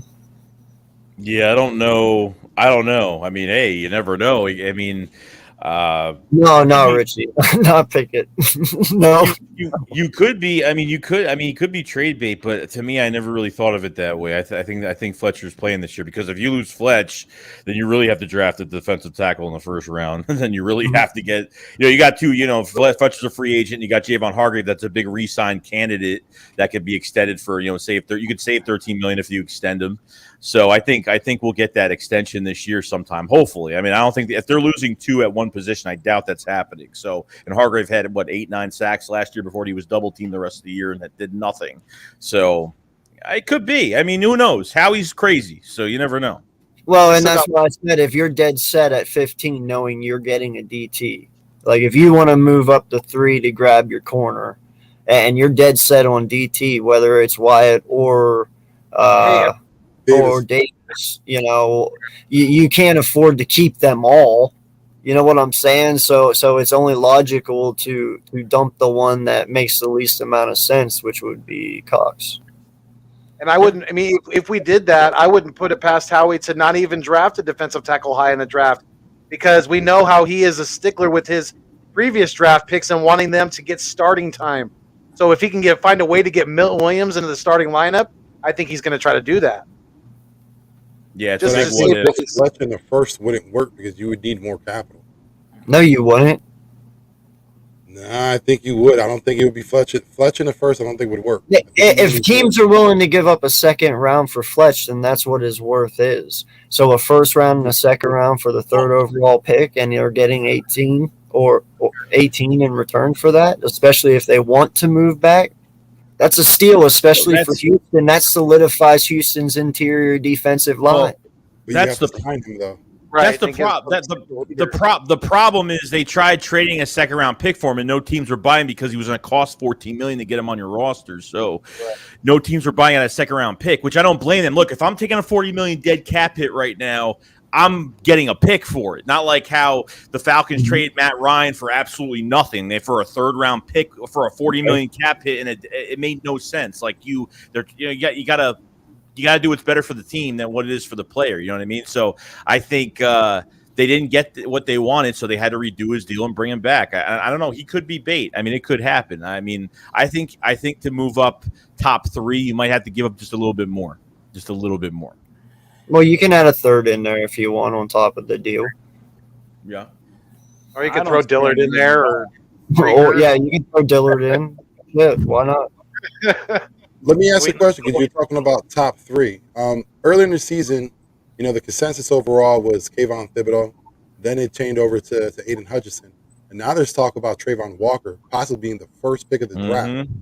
I know, right? if you had your opinion, how would you make sense? Where would you rank these guys? Because for me, I think Thibodeau is far above both of them. Kayvon had a great season. Hutchinson, for me, disappeared in that bowl game.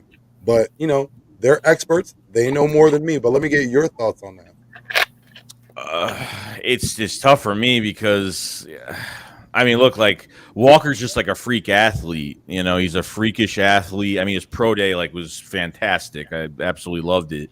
Aiden Hutchinson didn't really flash too much to me. I think he's going to be good, but he's still going to be, I think, a top player. I don't know what he's going to turn out to be. I really don't.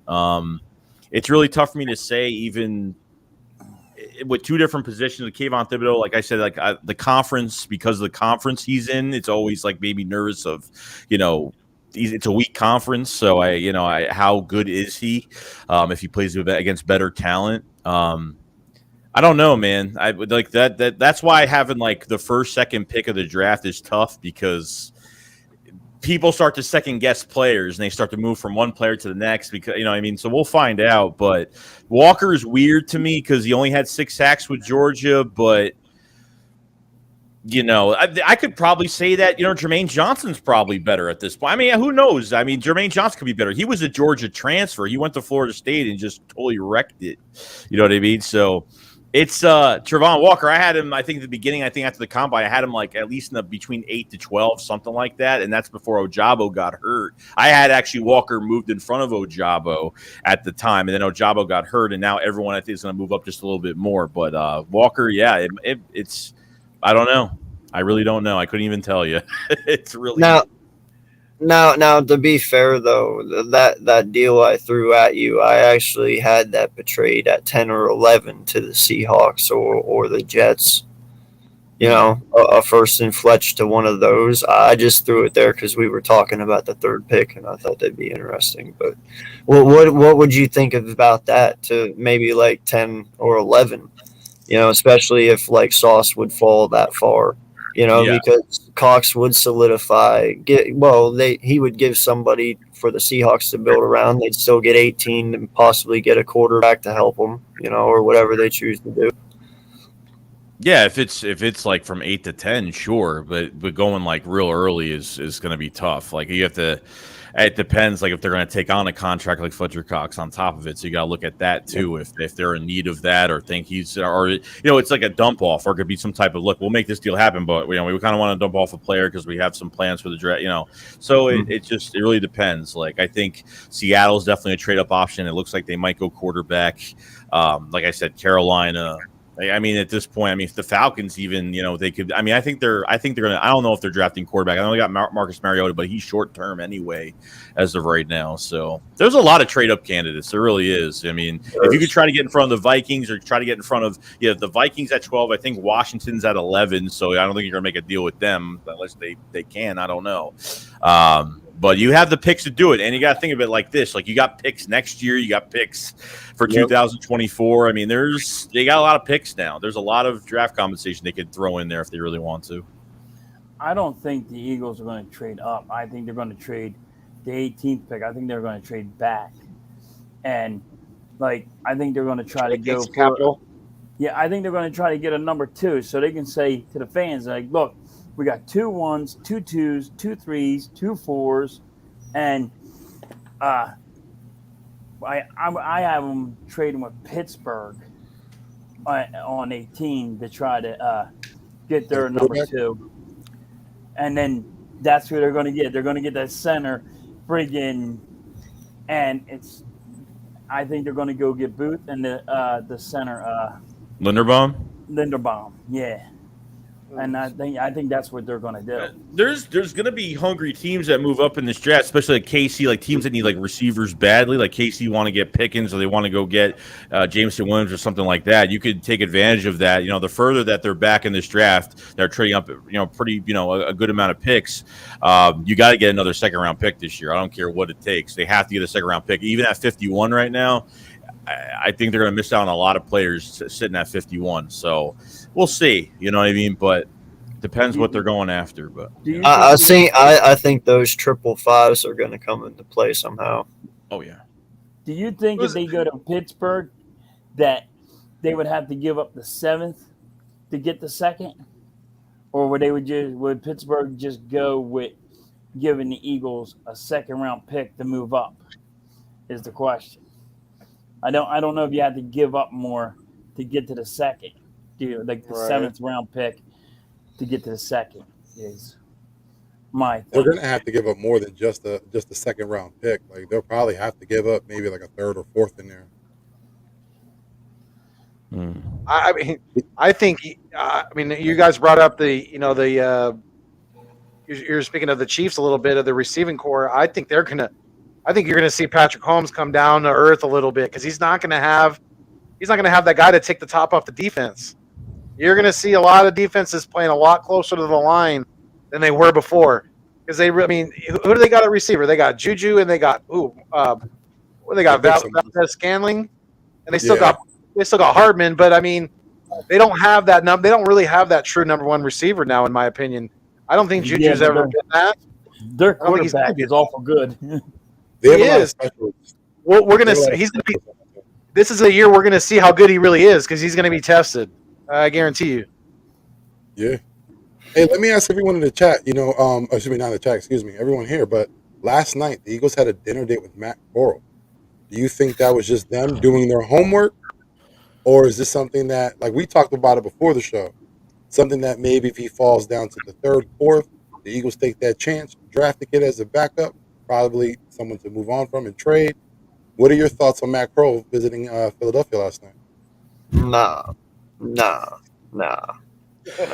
Third Listen. or fourth round, I'm totally fine with. Like first and second, stay away. That's all. Like they can do that. They can draft Carson Strong in the third round. I don't care what it is, but they just stay away from the first and second round. I don't look if they want to trade. If they're, we don't know. There could be a lot of interest from Minshew right now because number one, I think he's above average backup quarterback that could win you football games. I think he can win you football games. I'm not saying he's franchise or anything like that, but secondly, he's only 900,000, a little over that for the year. He's dirt cheap. Yeah. So he's going to be a hot commodity, I think, when it comes to trade. I think he will.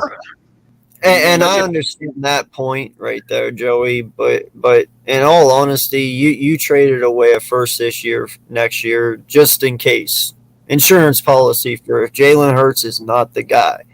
Therefore, you did that knowing that you don't take a quarterback at all in this draft. I agree. You already set the way you're going to go. Everybody knows it. So you just taking a quarterback in this draft, one, even in the third or fourth, that is a valuable pick that we can use to continue building this team, first off. And secondly, he's not going to play. So you just wasted that pick.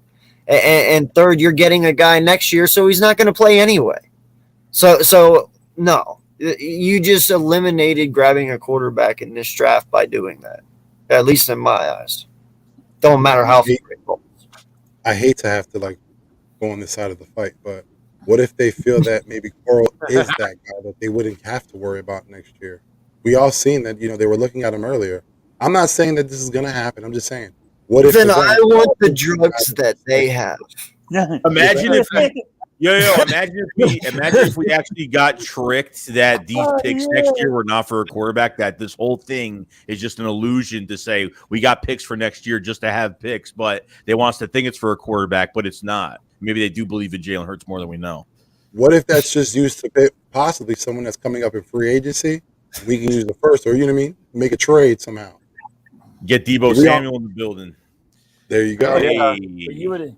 If they really truly believed in Jalen Hurts, they would put weapons around him. Mm-hmm. They tried.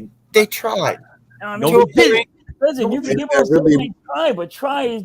Yeah, Joey, I know. He's a cheap. He's very freaking cheap. That there's trying and then there's not trying. I get it, man. All I wanted was them to put a veteran receiver on this team because this offense is too young, bro. It's too young. Like I agree. They need someone to be in front to lead. They need Zach Pascal. Come on. Listen, man. Listen, I understand. I would have rather gone out and paid $30 million to Devontae Adams. And listen, here's the thing. I get the risk and I get the reward of it. But I promise you're going to get the reward. It does not matter. But the whole point is sometimes you just got to jump. You know what I'm saying? And we never jump. And I don't understand why. Like, Howie, just you about made me say that word. If we would have jumped D-Hop, we wouldn't even have this. You are not promised to get a wide receiver like Jamar Chase out of this draft that's going to explode the first game. You're like, look, we might see that there's a lot of good wide receivers, but depending on Shane Steichen, play design, route combinations, and Jalen Hurts, we don't know what we're going to get out of these receivers. They could add another weapon, and we still don't produce. I mean, who knows? Yeah. Like, you're not going to get that Jamar Chase type guy. It's just going to go into the first game and just explode on everybody, and we're all set and ready to go, and we're on our way. Yeah, it's not promised. And that's why I said sometimes we just got to jump, man. And Howie never takes that jump. And I don't understand why. He's cheap as hell. Like, dude, you know what? I don't care. Adams is proven. He's proven it. You know, I will take that over any guy in this draft. I promise you that. If you would have went out and signed it, you never would have heard a word out of me. I would have not bitched at all. I would have been like, Howie, you got some balls on you, man. I love it. Let's go now. Yeah. But instead you're being cheap. You don't want to pay, and it's like it's very frustrating because Look, who knows if you would have taken that leap where this team would have been.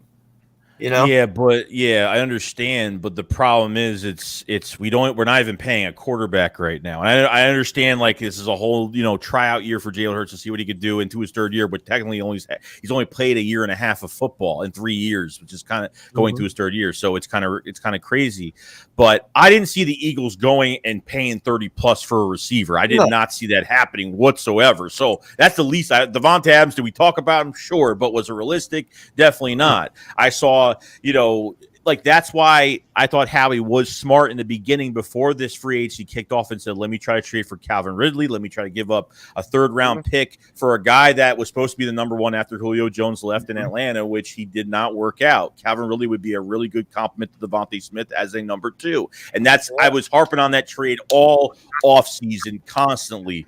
So at this point, I thought Howie was smart at that point, but I think he passed up on too many receivers. Like DJ Chark went to the Lions for 1 year for $10 million. I'm like, why didn't they get him? And what fans don't realize, like when they trade for a receiver, they have to look at how much the receiver is for that year, because that's part of it. Like Robert Woods, 6th-round pick, great trade, but he costed like $14 million for the year, 30 years old and coming off an ACL. So I understood that. You know what I mean? Like, like Juju Smith-Schuster, like, is he a number two? He'd be an okay number two, but, they brought him to KC. They paid him a nice contract that Howie was just not going to put too much into it. I don't know. I felt like he kind of ran out of gas. He passed up on a lot of receivers, and, we just weren't. I think part of it is we hit a certain number that we're gonna pay like $13 million a year for a receiver. Secondly, I think part of it is this is a run-first offense. I don't think this team was too attractive in free agency. I'm not going to put it all on Jalen Hurts, but I'm just saying it wasn't attractive. There's too many new pieces in this offense right now. I don't know. Yeah. I mean, these receivers out there, they know, they saw our offense last year. They saw when it worked well, like Joey just said, we were a run-first offense. So, I mean, are they going to really want to come here? Because they're not going to get the amount of targets that they probably want. They're not going to get the stats that they want to put up. So it's in order for them to, and look, I've said some crazy crap about Jalen Hurts all year, and like I'm on, like, and once the season starts, I'm on his side. I'm going to root for him all year, but the running game only works because Jalen Hurts makes it work. Like with Jalen Hurts on the field, he makes that running game work. It's not just you can put any quarterback in there, because even when Minshew was playing that Jets game, they ran the ball, but it wasn't as successful because they're not respecting Minshew on that read option. It's just not going to happen. So Hurts, they have to respect it, and they have to respect him, and if it's going to happen. So he's a big part of that run game and how he makes the run work. So that's what it is. And this is another way I look at that situation as well, man, is, not only do you not bringing in a wide receiver hurt and affect Jalen Hurts, but, you don't give this kid a fair shot and he fails. So you go out next year and you bring in like CJ Stroud or Young. Well, then you're bringing Young right into the same situation Jalen Hurts just got himself out of. Mm-hmm. And then you're going to sit here and you're going to expect Young to do the same thing or Stroud to do the same thing with the same group of men that are here. I'd rather have those people here now learn under a year, whether it with Hurts and forward or with Hurts just this year, but at least they'll have the system memorized. So next year when the rookie comes in, they can help him out and they can pick up and go. But right now it's like, well, you're just going to completely shred the next guy that comes in with this wide receiver core that we have. You know what I'm saying? Yeah, I think Hurts was drafted in a crappy situation. Period. I think it's a really bad situation because you bring in a rookie head coach, you bring in a brand new an offensive coordinator. It's just you have a rookie QB. I mean, there's just way too many. There's too many pieces. I mean, like an inexperienced quarterback coach at the NFL level too. Brian Johnson, he's never been a quarterback coach in the NFL, so that's a whole nother thing in itself. But, I mean, let me ask you a question. We talked about how this team's a run first team, and we're talking about we need a veteran receiver. if we don't get a receiver that we want in the draft, what do you think about us possibly going after Keenan Allen? You know, he's someone who's familiar with the system. He's someone that's on the team that just got their other side just got paid on Mike Williams. I don't know if they could pay him, you know, for his contract. Is that something you think that could be a possibility? I don't think so. I don't think they have a chance of getting anybody here, to be honest. I think it's going to stay the way it is. I think we're just going to draft a guy and try to make this work. I mean, they've waited too long. I mean, it's too much time has passed. You can't trade for DK. It's going to cost more than a first round pick. If it was the rumors were true, the Jets gave up the 10th overall just for DK. They didn't take it. It's going to cost a lot, and especially all these receivers now, like AJ Brown and Debo. Some of these guys are like, hey, like look at all these receivers getting paid. Like I can't wait. I'm definitely going to be aggressive to try to get these contracts now. So. Yeah. I don't know. I think with the lack of free agency movement at the wide receiver, I mean, yeah, we did bring in Pascal, but like we said, that's not answering the questions that we want to be answered at the position. I think there's a good chance that we draft a receiver either in the first or second round. I think there's a very good chance.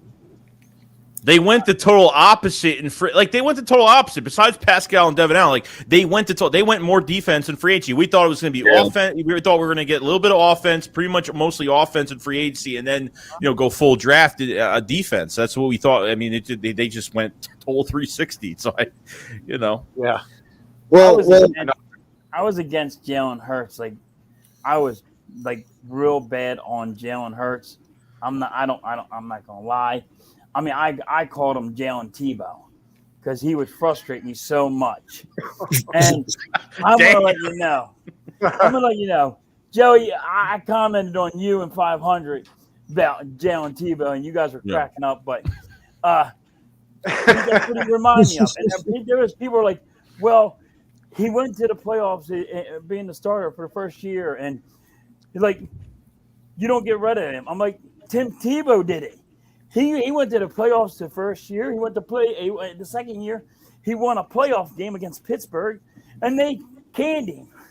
I mean, yes, they got Peyton Manning, but and they won a Super Bowl. But I mean, I was hard on Jalen Hurts. But if you're going to keep him, you got to put something around him, and you got to help him with running. The running backs got to be better. I can't say that one enough. And you don't have wide receivers. You can't call Whiteside your friggin' enforcer.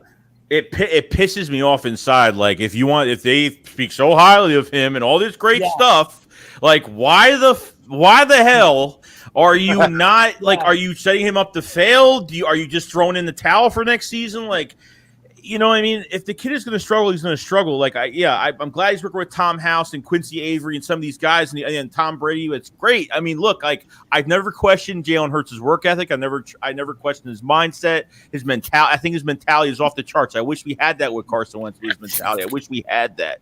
Right. But this is it's just there's just not half the time I totally it pisses you off. It puts us all off. Like I know. You don't, but I mean, and it's like not knowing Jalen Hurts. It's just they're not. You can't sit there with pom poms and saying he's the man, and that's what they did. You might as well have the girls with the pom poms back there and tell you how great their team is. It takes you off so much, you want to freak out. Like I sit there, I'm like, dude, what am I watching? I'm like, I just picture pom pom girls with the pom poms out there. Like you're telling me how great it is. And you're trying to sell me on something that you're giving me the same product that we had last year. Mm-hmm. And you're going to say we're going to be better. We barely beat Washington last year. I mean, that's just facts. We beat Washington on COVID. I mean, we beat them when they had no roster, and we barely even won that game. But you barely won that game. Football team. But they put everything on Jalen. It's just like, we want you to be the starter. We want you to do this. And it's like, all right, so what are you going to do to help me out? Oh, no. It's with what you got. Because if you're that good of a player, you're good with whatever we give you. That's the way they look at Jalen. Whatever we give you, you should be good to go with that. You should. If you're a great player, you'll be able to play great with those players that we put around you, no matter who that is. But that's how they look with McNabb until they gave him T.O. And then in T.O. 1 year, you had a great wide receiver, and boom, you went to the Super Bowl. but you have to have the talent near him. It drives you crazy. You got to think about that too, because going into the Super Bowl year, Howie Roseman coming out of the boiler room, they put weapons around Carson Wentz. They got Torrey Smith, they got Alshon Jeffrey, but it was cheap though. That's the issue. They were cheap. Jeffrey came here on a 1-year, $8 million deal. Promised he was going to get an extension. Yeah, LeGarrette Blount. I mean, Jay down the road. I mean, they added some weapons offensively because this is a different market now. We're talking, this is 2017, it's 22 now. Right. So he couldn't just go out and, I mean, look, you can always, the cap don't mean a damn thing in some aspects. I'm talking like you're not paying Tyreek Hill that much money. Like it wasn't going to happen. But the cap is the way it is, but if you really want a player, you'll try to get him into the building and try to fit him under the cap. If the Eagles, if Roseman has to make more moves to fit him under the cap, he'll do what he has to do. But why they didn't pull the trigger on a veteran receiver besides the Calvin Ridley trade, which I understand, I can't put too much blame on Howie for that, but it was just like Eagles are interested in this receiver, and then they just boom. They just did not even attempt. Every time they were interested, or they were on the list of who that they're interested in this player, they back off. They backed off. They set their money at certain positions to a certain spending limit, and they backed out when it was too much. Like as soon as another team comes in, we're done. Right. It's automatic. They don't have a backup plan. They always have something, one person in focus, that target. But then once that goes awry, they don't know what to do with themselves. They never thought of, well, what if something happens where we can't get this player? What should be our plan B? And they never had that plan B. They're always left scrambling. I mean, don't you guys? If they truly, in my mindset, right? If they truly believe in Jalen Hurts going forward, why not still try to make a trade for Calvin Ridley, and we can have him next year after he's done with his suspension, and he may not even be suspended the whole year because he's trying to appeal it. So he may not even be out the whole year. So why not? If we can get him cheap, why not try to make a play for him? Yeah. How is he going to use Plan B? On his own team. He bet on his team to win. Like it wasn't. He had no outcome in the game. He had no way of changing the outcome. I don't. The suspension was stupid. The one thing I do understand is it was the fact that he bet in a state where you're not allowed to bet. So that's something for the feds or whoever's in charge of that. They need to investigate that. The NFL shouldn't care about it. Well, that's like Pete Rose. That's the argument that Pete Rose has. I mean, he betted on his own team. He wasn't a player. Oh, but he was a manager. He had a hand in the game. He was only a coach. Right. And he is never going to be in the Hall of Fame because he bet on his own team. Mm-hmm. I mean, no, he will. After he dies, they'll put him in. He's lucky that he's sad. He's lucky he didn't get kicked out of football. You have all this money, so why the hell aren't you hiring somebody to do these bets so your name doesn't come up? Exactly, Joey. Exactly. Moron. When you hear what the bet was, it was like $1,500. $1,500. Hey! Just because $11 million. That's like a quarter of the game check you would have gotten back. Not even. Hey, I just want you to realize something real fast. Just because you go to college doesn't mean you're smart. I didn't go to college. I went to college for like 3 years, but I didn't graduate. Just putting it out there. Well, I mean, $11 million, dude. That's crazy that you would even bet $1,500. $1,500, and it was 3 bets. It was 3 bets. But for a year suspension, nah, I don't think so. That's look. He broke an NFL rule. He didn't break the law. He just broke an NFL rule. So really, he was just stupid. That's it. He was just stupid. Let's talk about the NFL, who's now allowing gambling to come into the game, who's partnering with gambling sites. NFL is very hypocritical when it comes to it. They want to show that they're above board. In actuality, they're really not. Baseball is the same way. You can gamble on baseball, but the players are not allowed to gamble on there. Like in football, the water boy is not allowed to gamble. The water boy, the guy that's shooting water down somebody's throat, is not allowed to gamble on their team.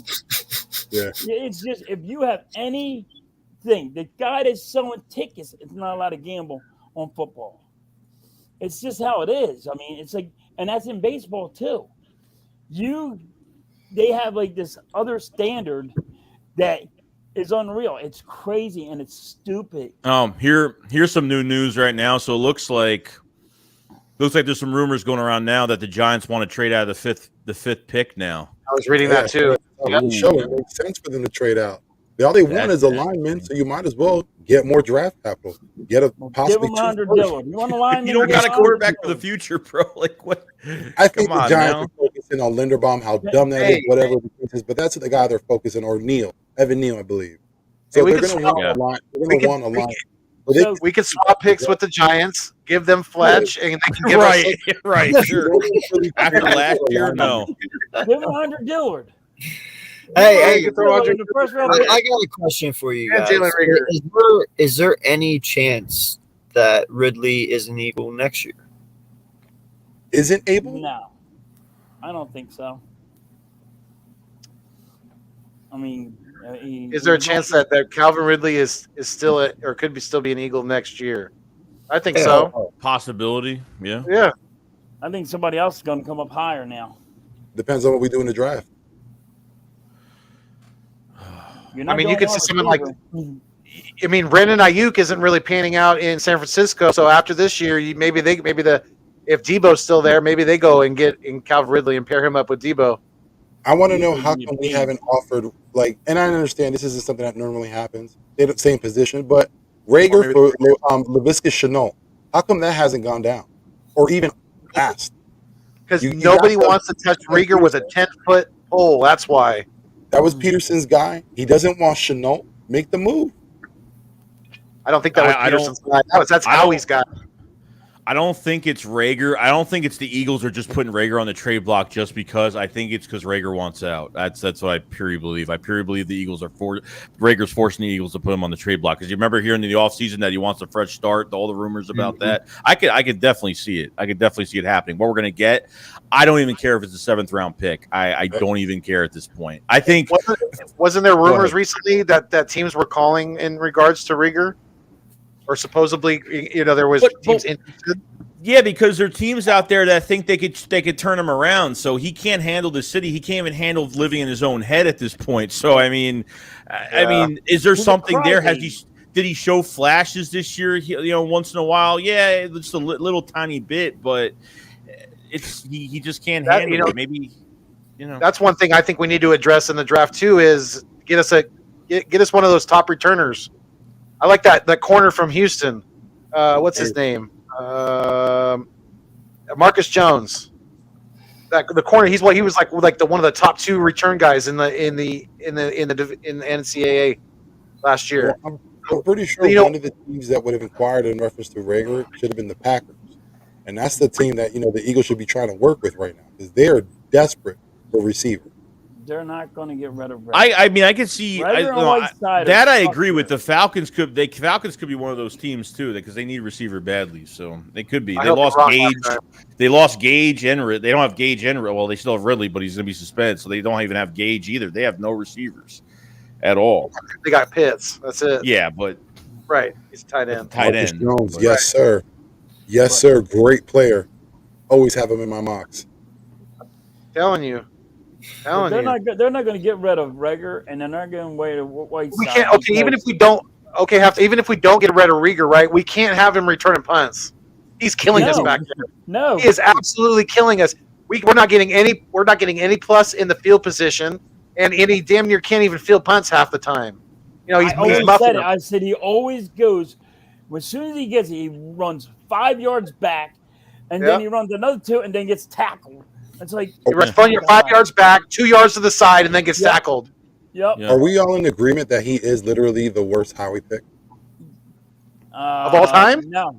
I wouldn't. I would say JJ's JJ's worst. I would say JJ's worst, to be honest, because JJ is. I mean, yeah, maybe if you put into he plays better special teams and makes tackles, but as a receiver, I think Rager's better because he's just statistically better, but it's not saying much. Yeah, I mean, you pretty much spent a 2nd round pick for a blocker. At least with Nelson Aguilar, we got separation. At least he can get separation. This guy gets bullied right at the line. He can't even. He gets bullied by corners. He's lazy on routes. I mean, and look, I thought Rager would have had a better year. I think Rager screwed up a lot this year, and I think Hurts threw some bad passes to him this year. But I think Rager sucks anyway. So it doesn't. I mean, Eagle. Hey, listen, Eagle. If Howie Roseman can get a 3rd from the Chiefs for Rager, I will bow at this man's feet. I will yeah. bow Yeah. at this Yeah. man's feet. Like I mm-mm. Anything higher than a 4th round pick, I will. Oh yeah. Yeah, That's too even- much, man. That's way too much to give to us. No way. That's way too much. 4th round pick? Are you crazy? That's not Right? gonna happen. Well, if he even gets that, I will still bow at his feet. That will be amazing. I would. Howie does not want to admit that he's wrong. Yeah. It's just No. how it is. It's But no GM wants to admit that. But I mean, like, yeah, but there's a lot of them that do say, "Yo, we messed up. We're here. We had to get rid of this guy, and we'll go put somebody else in there." Just Now, us, humans in totality don't ever like to admit they're wrong. I mean, Yeah, don't get receivers too comfortable. Not even just receivers, but any position. Don't make it too comfortable for these guys like Quez and Devontae Smith. You want to put as much competition in that room as possible. I don't care if you add Zach Pascal or Devin Allen. That will probably be a special teamer. So they got to add another. But I think they will add another. I think as of right now, I think JJ is on the bubble of this roster. I think this is the end. I think because of everybody.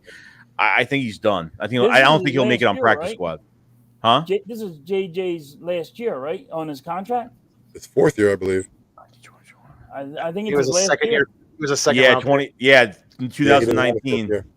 Yeah. So this is last year anyway. Oh, and this is another thing you have to take too, and I totally forgot about this. 2019 draft, heavy defensive draft. Okay, they drafted Dillard, which they didn't even have a meeting with him at all. No pre-draft visit, no nothing. Draft Miles Sanders.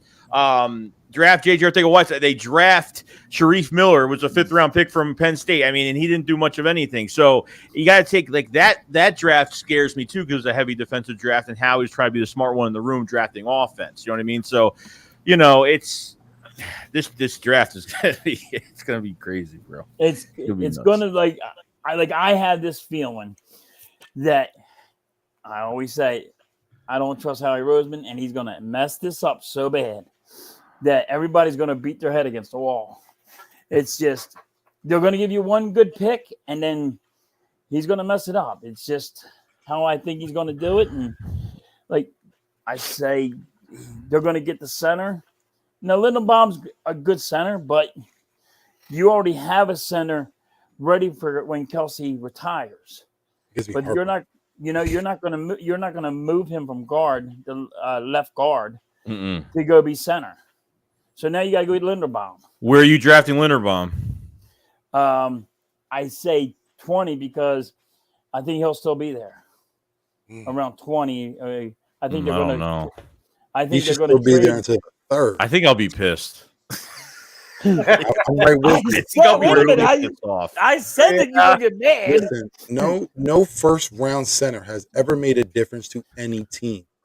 It's just I repeat, Kelsey said. no 1st round center has made a difference. When you heard what Kelsey said, if you guys listen to 94.1, he goes, what do you think the Eagles are going to do? He said, I think the Eagles are going for the center, Linderbaum, because they think he's just like me. And I'm stuck on that one. It's like, here we go. Yeah. I'm like, I want to go and put my head through the wall and this. But I would this year. I would at least try to cross train some guy. I mean, they don't even have a backup center right now. Justiga was like the last backup guy, or Herbig, whatever, as well, and he was horrible. Isaac Samal. What's going to happen with him? Have no idea. I mean, they have to do something with him. I think Driscoll at right guard is. I don't think he's the guy at right guard. I think he's the future right tackle when Lane. I think when Lane moves, I think he played right tackle pretty well. But I don't think we have the guy at right guard. Samal, I would try to at least. He's played center in college before. He's played the position, so I would at least try and do something there. They need to do something, and I don't know. I don't know. I drafting Linderbaum, I get it, but keep Herbig away from hiking that ball. He was absolutely atrocious last year. Who's thunder guys that always fucking when he snaps the ball, it just hits his thighs and there he goes. It's a fumble and it's like yeah. No. That's Herbig, I think. Herbig was hiking it over their head. I mean, he was. You can't hike that ball through that ham and bacon. You ain't doing that. It's not gonna happen. Dude, it hits him in the leg, it bounces around. It's like, yo, dude, come on. Like he admitted to everybody. There was a lot of pressure put on him. There's a lot of him to make the calls, to make those adjustments. That's something that he wasn't prepared to do. Just to snap the ball, just snapping the ball. That nervous? Yeah. It's hard. Dallas but I'm won getting how many paid a Super lot of Bowls? money. I just want to get to Antonio Holmes' comment. Dallas won how many Super Bowls? No changes have been made. The only one, Pouncey brothers. Again, great with the Steelers. The other one went to Miami. Not so great. No, the Cowboys are taking a big step back next year. That's definite. Yep, that whole That's line is definite. deteriorating. The same Oh, first yeah. round picks you saw, they're deteriorating. Why? Because they didn't put that line to good use. They gave it a disservice by putting Dak that first season. Romo And should have stayed in. they lost their great wide receiver. So I got a quick question for you guys. Who is, so far with everything that has happened, who is your guys' favorite team going into the season so far to win it all? Just by the way that they've constructed their roster through the offseason. Chargers. I think Chargers are going to be a big team next year because their defense is crazy. I mean, the pieces they added. I think the Chargers are ready to be a contender this year, 100%. I think Buffalo. I'm with you. Yeah. They got Von Miller, and they gave him a big contract. Yeah. What the hell's with these? With Vaughn getting like a 6? Is he going to be able to walk by 6 more years? I mean, hey, what's going that on? money will keep that leg great as long as it's coming in. Bro, I'm telling you right now, I didn't No, understand I'm that like- either because I made the comment. If the Bills win a Super Bowl this year, you don't think for 1 second Von Miller won't retire? I believe he will. I don't. Oh yeah, dude, that gives him 3 rings. Of course, I would walk. You're going Go. to turn. Like that You're bag going to before turn he that goes money up. down. Yeah, Teams, absolutely. I want that bag. You're going to turn all that money down after 3 rings. Shoot. You get some money. You, even though you retire, you still get some money though. I mean, you do retirement. You get some. It just all depends on how much his contract is worth for. I don't know. I think He with get the AFC 108 West, million? And he getting like 108 million guaranteed. Ooh, that's how much his guarantee is. I think Oh it's yeah, dude. guaranteed. He's getting like 123 mil or something like that. Yeah, but I think I 100 thought it was in the 40 but I think million range. 180 No, guaranteed. no. Oh, That's no? wild. I know it's a lot of money, man, but like Joey was saying, he's you don't know how much, like, he might have 2-3 years max, but if you win a Super Bowl, that's what this is about. They paid him so they can win. It's not about his longevity. It's about how they want to win now, and he's that missing piece. So yeah, I mean, I don't know. Next Bobby Bonilla, he's about to get paid for the rest of his life. Yeah. that's the best contract ever. Yes, Best contract ever. Great hey, it's contract. coming back up. Bobby Bonilla is around the corner. Yeah, it is. Yep. Pirates are still paying him. Yeah, but Crazy. I think with the AFC West, what they did this season, and every team except for Kansas City, some can say they all upgraded. But I think that battle's going to be too much for any team to make the Super Bowl. Yeah, it's 6 years, 120. By the way, Who got that? 120 million guaranteed. that's Von Miller's contract. 6 years, 120 We've mil. done wrong with our lives, What was gentlemen. it guaranteed? 6 years? What was Isn't it he? guaranteed? Isn't he already like 32, 34. 44? Damn. They got him playing until 40. Listen, He ain't playing out that So contract. he's No getting way. like almost. He's getting like 3.5, almost 4 a year. So I mean, I don't know. That's a lot of money, dude. well, for a lot one of thing I will years. say about the Bills, though, if they More than really that. want to have a serious contention at the Super Bowl, they need to get a freaking running back. It's not a joke. You can't go in there with your possible J.D. McKissick, who ended up going back to Washington. Now I forgot who they're stuck with. You need a quality running back. Invest in it. Right? Yeah, Singletary is not going to get you there. You need something. Another punch. Yeah, Yeah. another punch in there.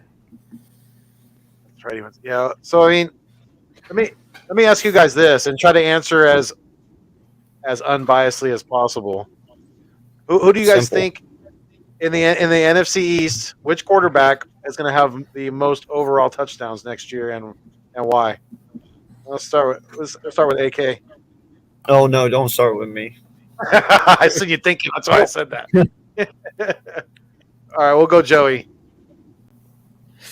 Oh boy, if I could think right now. Yeah, you got to think about the moves that have been made in the East, the quarterbacks, the new players, the players that have I left. didn't want to answer this. Like I don't I know, wanna right? I can't answer it. I'll answer it while everyone's still thinking. Go ahead, Vic. Go ahead. We know Carson is not that one. Be the guinea Eliminate pig. Washington. We know Daniel Jones is not that one. Eliminate New York. We know it's going to be between Jalen Hurts and Dak Prescott. Dak may have more throwing touchdowns, more passing touchdowns, but Jalen will have more overall touchdowns. I'll say that. Okay. You got to include the rushing in there. I was Jalen going to Hurts say is Dak. not the I was rushing. going to say Dak Prescott, but that's what I was originally going to say. But Nobody wants to admit it. Nobody wants to say it. well, Dak can throw the ball. I mean, he can throw the ball. It's not. Look, he chokes, but he can still throw the ball. It's not like It's not. You can't. But with their running game, games. but with their running game going downhill, is the defenses are going to be able to pinpoint more on Dak in the passing game. It don't matter. They're not going to have to worry about Zeke as much. And I see Dak CeeDee Lamb having a down year next year. They got to worry about Tony Pollard though, because he's like the featured back there now. Well, and here was my question. But last year, not so much. Well, and he's starting to go to regress as well. My question the other night was how much did Amari Cooper truly free up CD? Without Amari Cooper's presence, what is that going to do to CD? Can he truly dominate as a number one like he did in the slot? I don't know.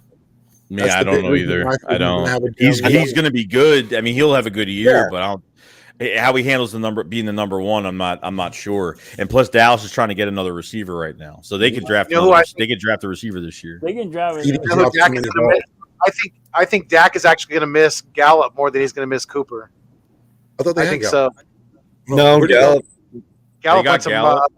They got Gallup. He's hurt. Yeah, Gallup's on a monster contract, dude. Like he got hurt like 2 times. That's what I didn't get. He got hurt twice. It was Wilson at that. It was Wilson they let go. He went to Miami. Oh, that's right. Okay. Yeah, my bad. Yeah. No, But Amari Cooper, listen, he's going to have a spectacular season next year. Paired up with Watson, man, and you got that Cleveland rushing attack. That team's going to be that's a team that's going to be good. Yo, Birdman, I thought because you joined that elite crew thing, man, you'd stop with the nonsense. What the heck, dude? Seriously? Thought you were going to be starting to take it more serious. That is not serious. That's bullshit. That's the exact answer I expected. That's a bullshit list. He can come in here because that's a bullshit Eagle list. Slayer made the correction, and I apologize. I should not have. Come in, bro, if you want. That's Explain a that. bullshit list. Explain that, because you Like, sit there and say you're not going to be biased and you're not going to you want to be factual and you want to be real, but that is not freaking real at all. It's not real. He said He wrote that under his suite underneath that bridge. That's where Birdman he wrote said that. He said Carson Wentz is going to come into Philly and beat us next year. He said that.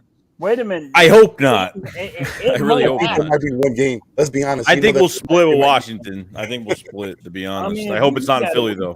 We barely beat Washington last. They're upgraded. They get Curtis Samuel back, too. Hold on. I got to hear his explanation. I'm only letting him in so no one else try and come in. But, dude, if you got time to explain this, I really would love to hear it. I got to. Yeah, And you're our brother, Birdman. You know, we're gonna keep it. We're gonna keep it real. Oh yeah, not keeping it real already.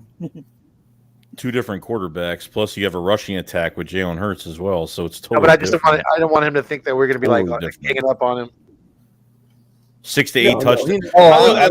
Look. I'm stating facts. I'm not a big Jalen Hurts. I'm not a huge Jalen Hurts fan. I'm not, but I'm going to be real. We know that. Like 6 to 8 touchdowns were brought. I think how many? 7, 8. I don't know how many were brought back because of stupid penalties too. I don't even know. But explain yourself, sir. Explain yourself from another mother. Man, that list is easy. Oh, that's the easiest list I Come ever on, made. bro. Let's go through it. You just all you said was who's gonna have the most touchdowns, right? Yeah, the most total touchdowns. Yeah, total touchdowns, rushing and throwing. Jalen barely had 16. You don't think you're discounting the 10 in rushing? So Daniel that's Jones could 26. get 20, 18. That's easy. Carson Wentz could get 25, easy. That's Daniel easy. Jones. I don't Hold know on, what you guys. Daniel Jones and Carson The Wentz. bar is for Jalen Hurts to get 20 touchdowns. First of all, Jalen Hurts That's had it. 26 last year. 26 total. Not 16. The You 10 don't rushing count and the rushing 16 passing. touchdowns. No. We're talking about That's why passing. that was my initial thing. I said total touchdowns, total, not just throwing. Total No, touchdowns for passing. the year. It's passing. Birdman is a touchdown. How and do a you only count touchdown and a passing? touchdown.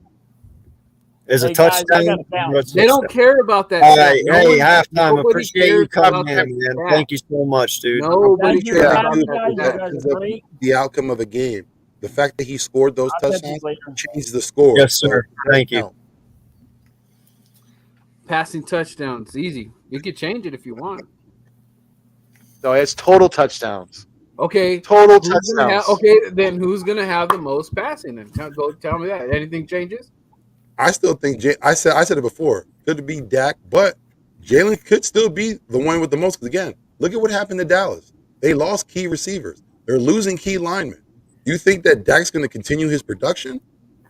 Yeah, but I mean, Okay, hold on. I got a more interesting question. Let's make this a little bit better. Let's make That's this the a average little year better. for Dak Prescott. Let's make this a little better. Let's make this list the worst, from worst to first, like just all overall potential, like and quarterback wise alone. What is your list between these four gentlemen right here,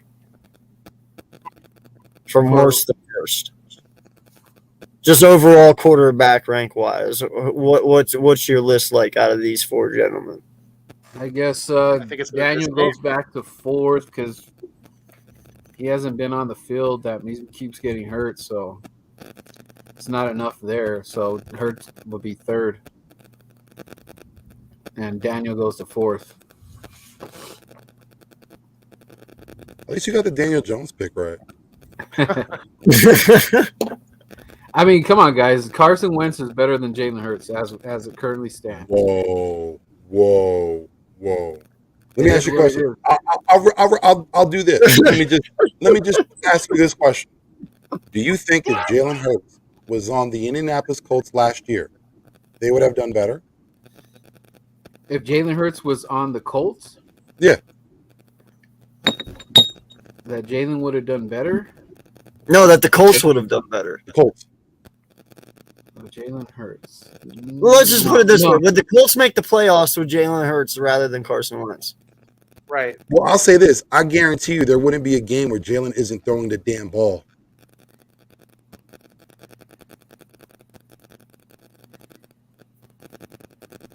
I think they're like real close. I think it'd be kind of the same. Like Carson is like, it's not light years away from Jalen. It's just a slight. It's not that much. He's got Like more don't think I'm putting him. Oh, he's Joe Montana and he's Jalen's trash. It's just we're just talking about like where they're at fundamental wise, and Jalen has a lot to improve right there now. But it's not that far. It's not like I'm putting him. He's so much better. It's not that much that he's ahead of Jalen. It's not really. It's more he could do some more better throwing or whatever. Read a little bit better. So it's not like, I mean, Jalen, he could maybe he proves it, man. You know, that game when Carson goes to Philly, that game is getting circled. Once that schedule comes out, Carson's circling that thing. He wants revenge, and he's going to take it out. He wants the Eagle fans' heads. He wants that game. He don't care about any other game except that Philly game. That's a Super Bowl. Last year, I believe Carson Wentz had 3,900 yards, 27 touchdown passes, 10 interceptions, or 11, something like that, right? And Jalen Hurts had 30, I think combined altogether between rushing and passing. He had 36, I think, 37 himself, with 26 touchdowns and 9 interceptions. They're damn near the same player, and Carson Wentz has been playing for 6 years compared to Jalen Hurts' first official full season. So in my eyes, Hurts played better than Carson Wentz did. He underachieved for what he had to work with, in my opinion. When you come in and you don't make the playoffs after a 40-year-old man took you to the playoffs, that's a loss in my book.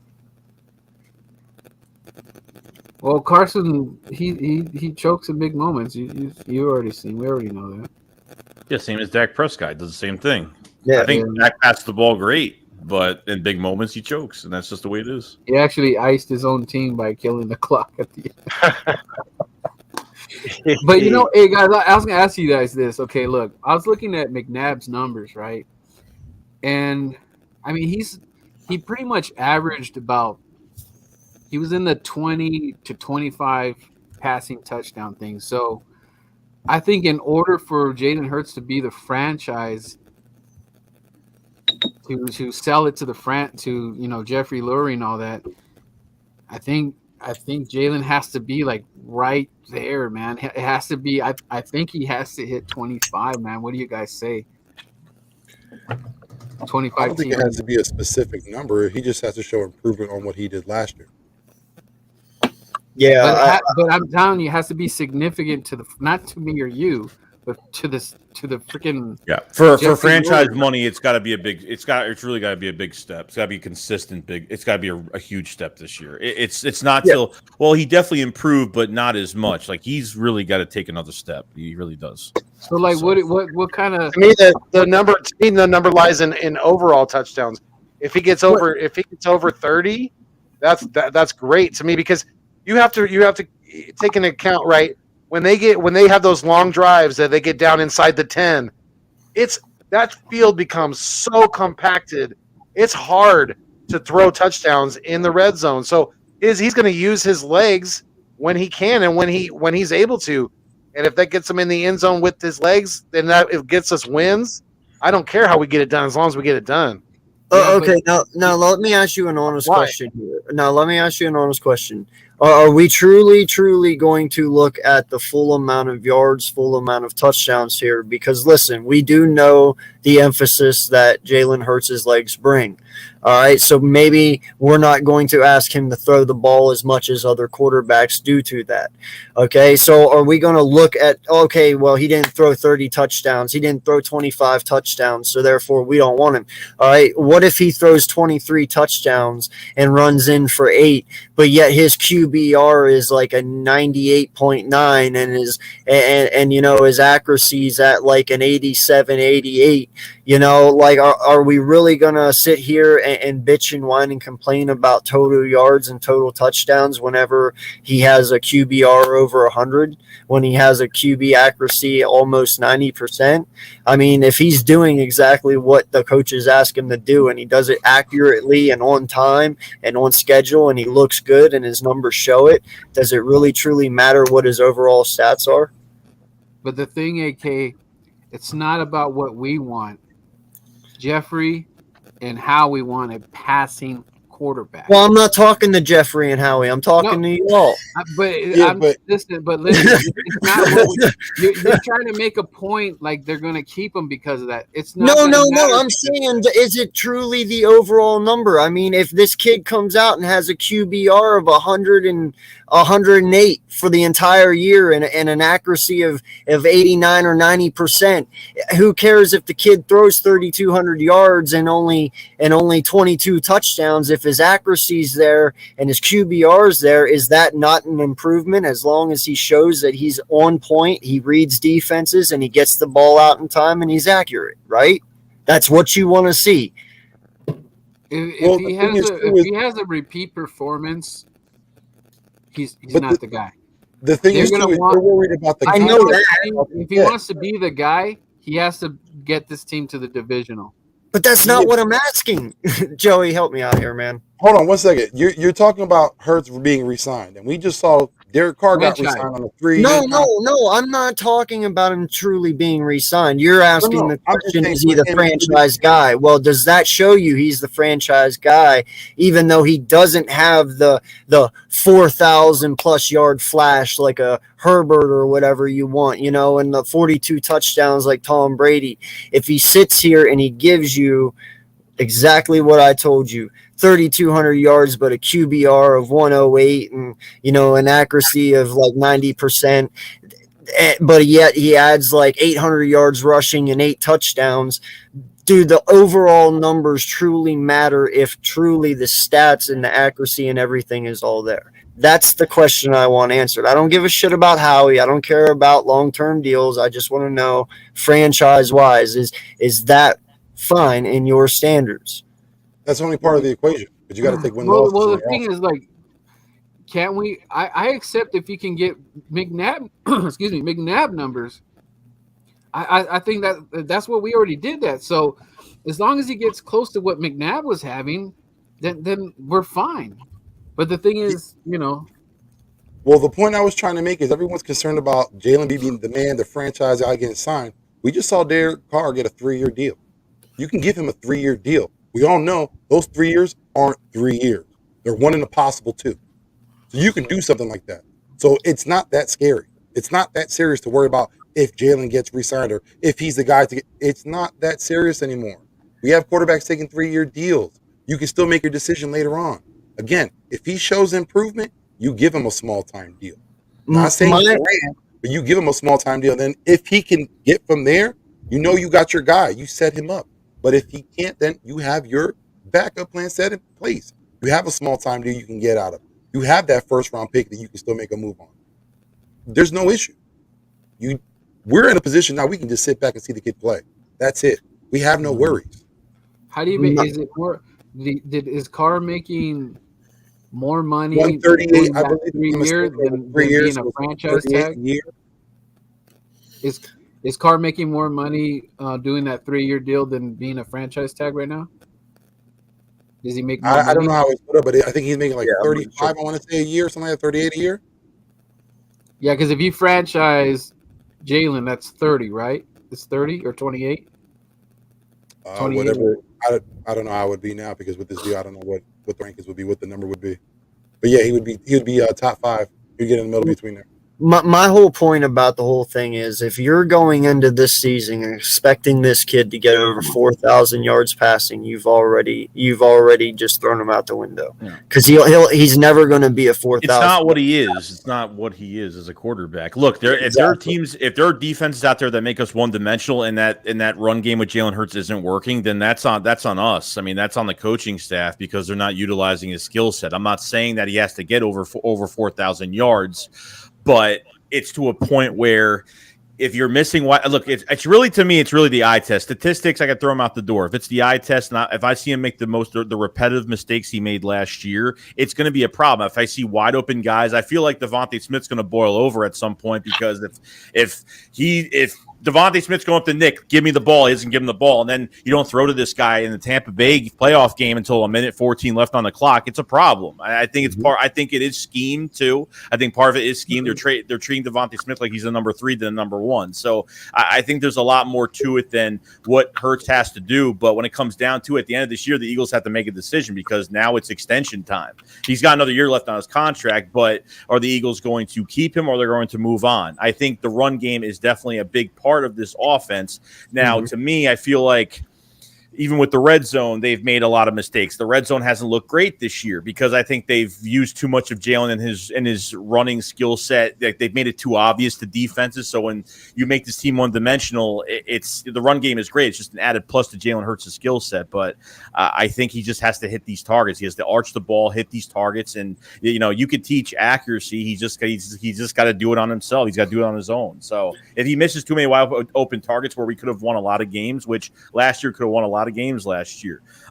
He's not going to be the guy. I don't think he's going to be. If he's got to make a major, it has to be a major improvement. Like, holy crap, he really worked his tail off this offseason. It's up. I'm up and down about it. I am. I'm really up and down about it. All right, Joey, this is my question for you. Yes or no? If Jalen Hurts has 3,200 yards, like I said, 108 QBR rating, and a 90% passer rating, is he your quarterback after next year? Yeah. Yeah.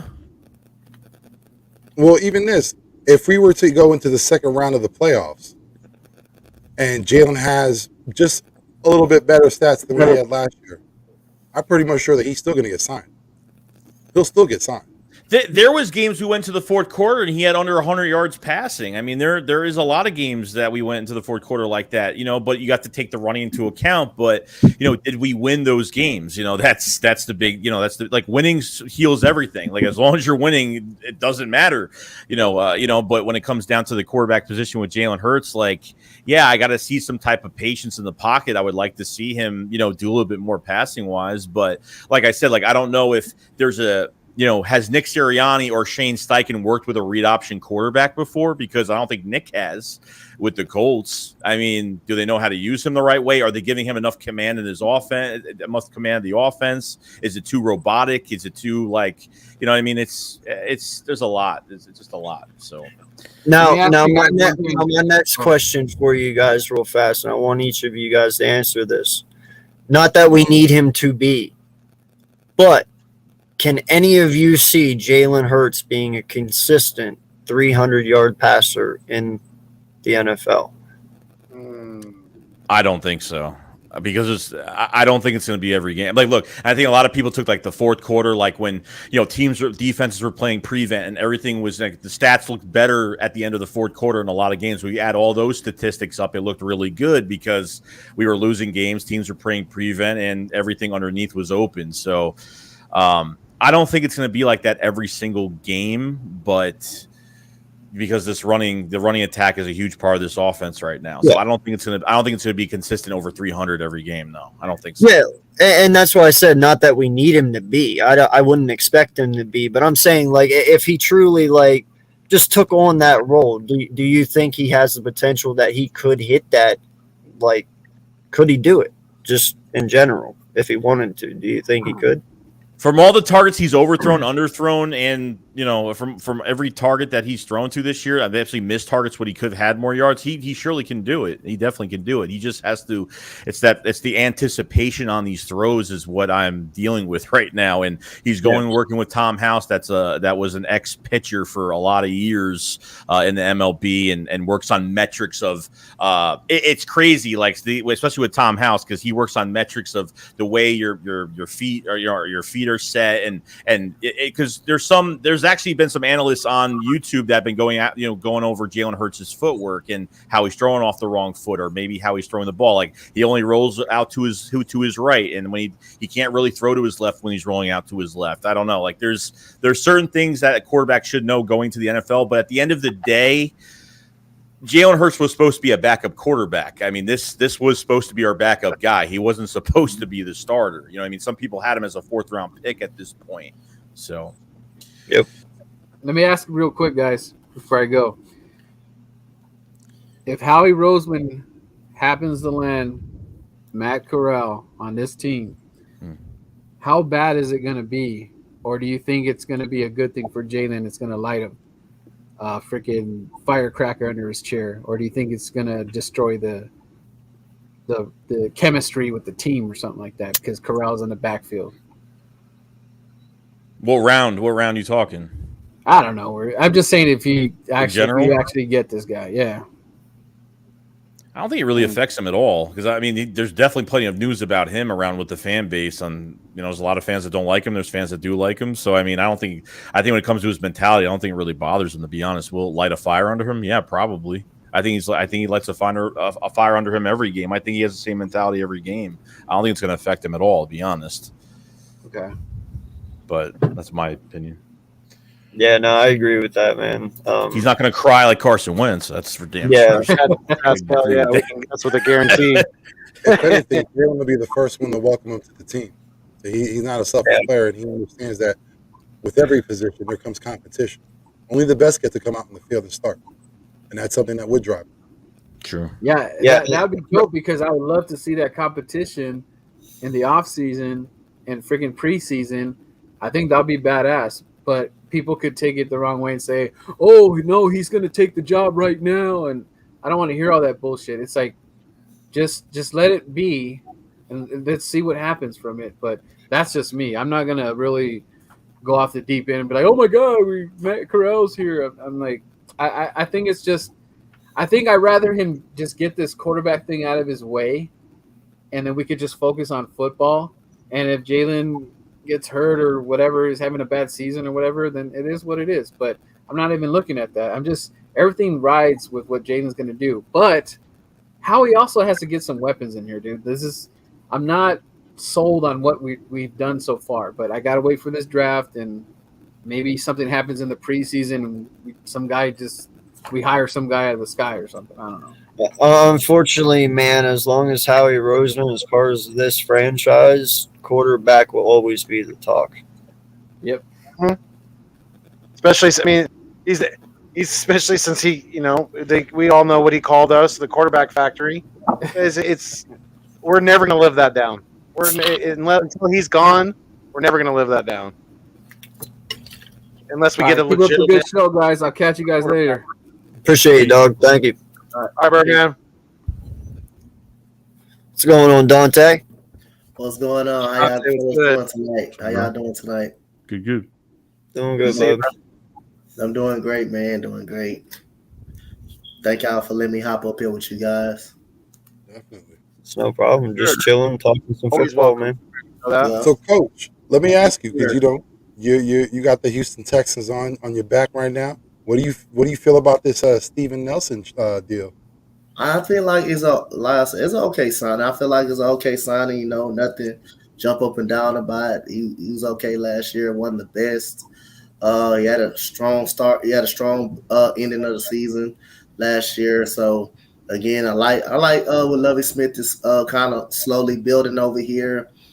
Signing Desmond King back, who was pretty much an All-Pro with the Los Angeles Chargers.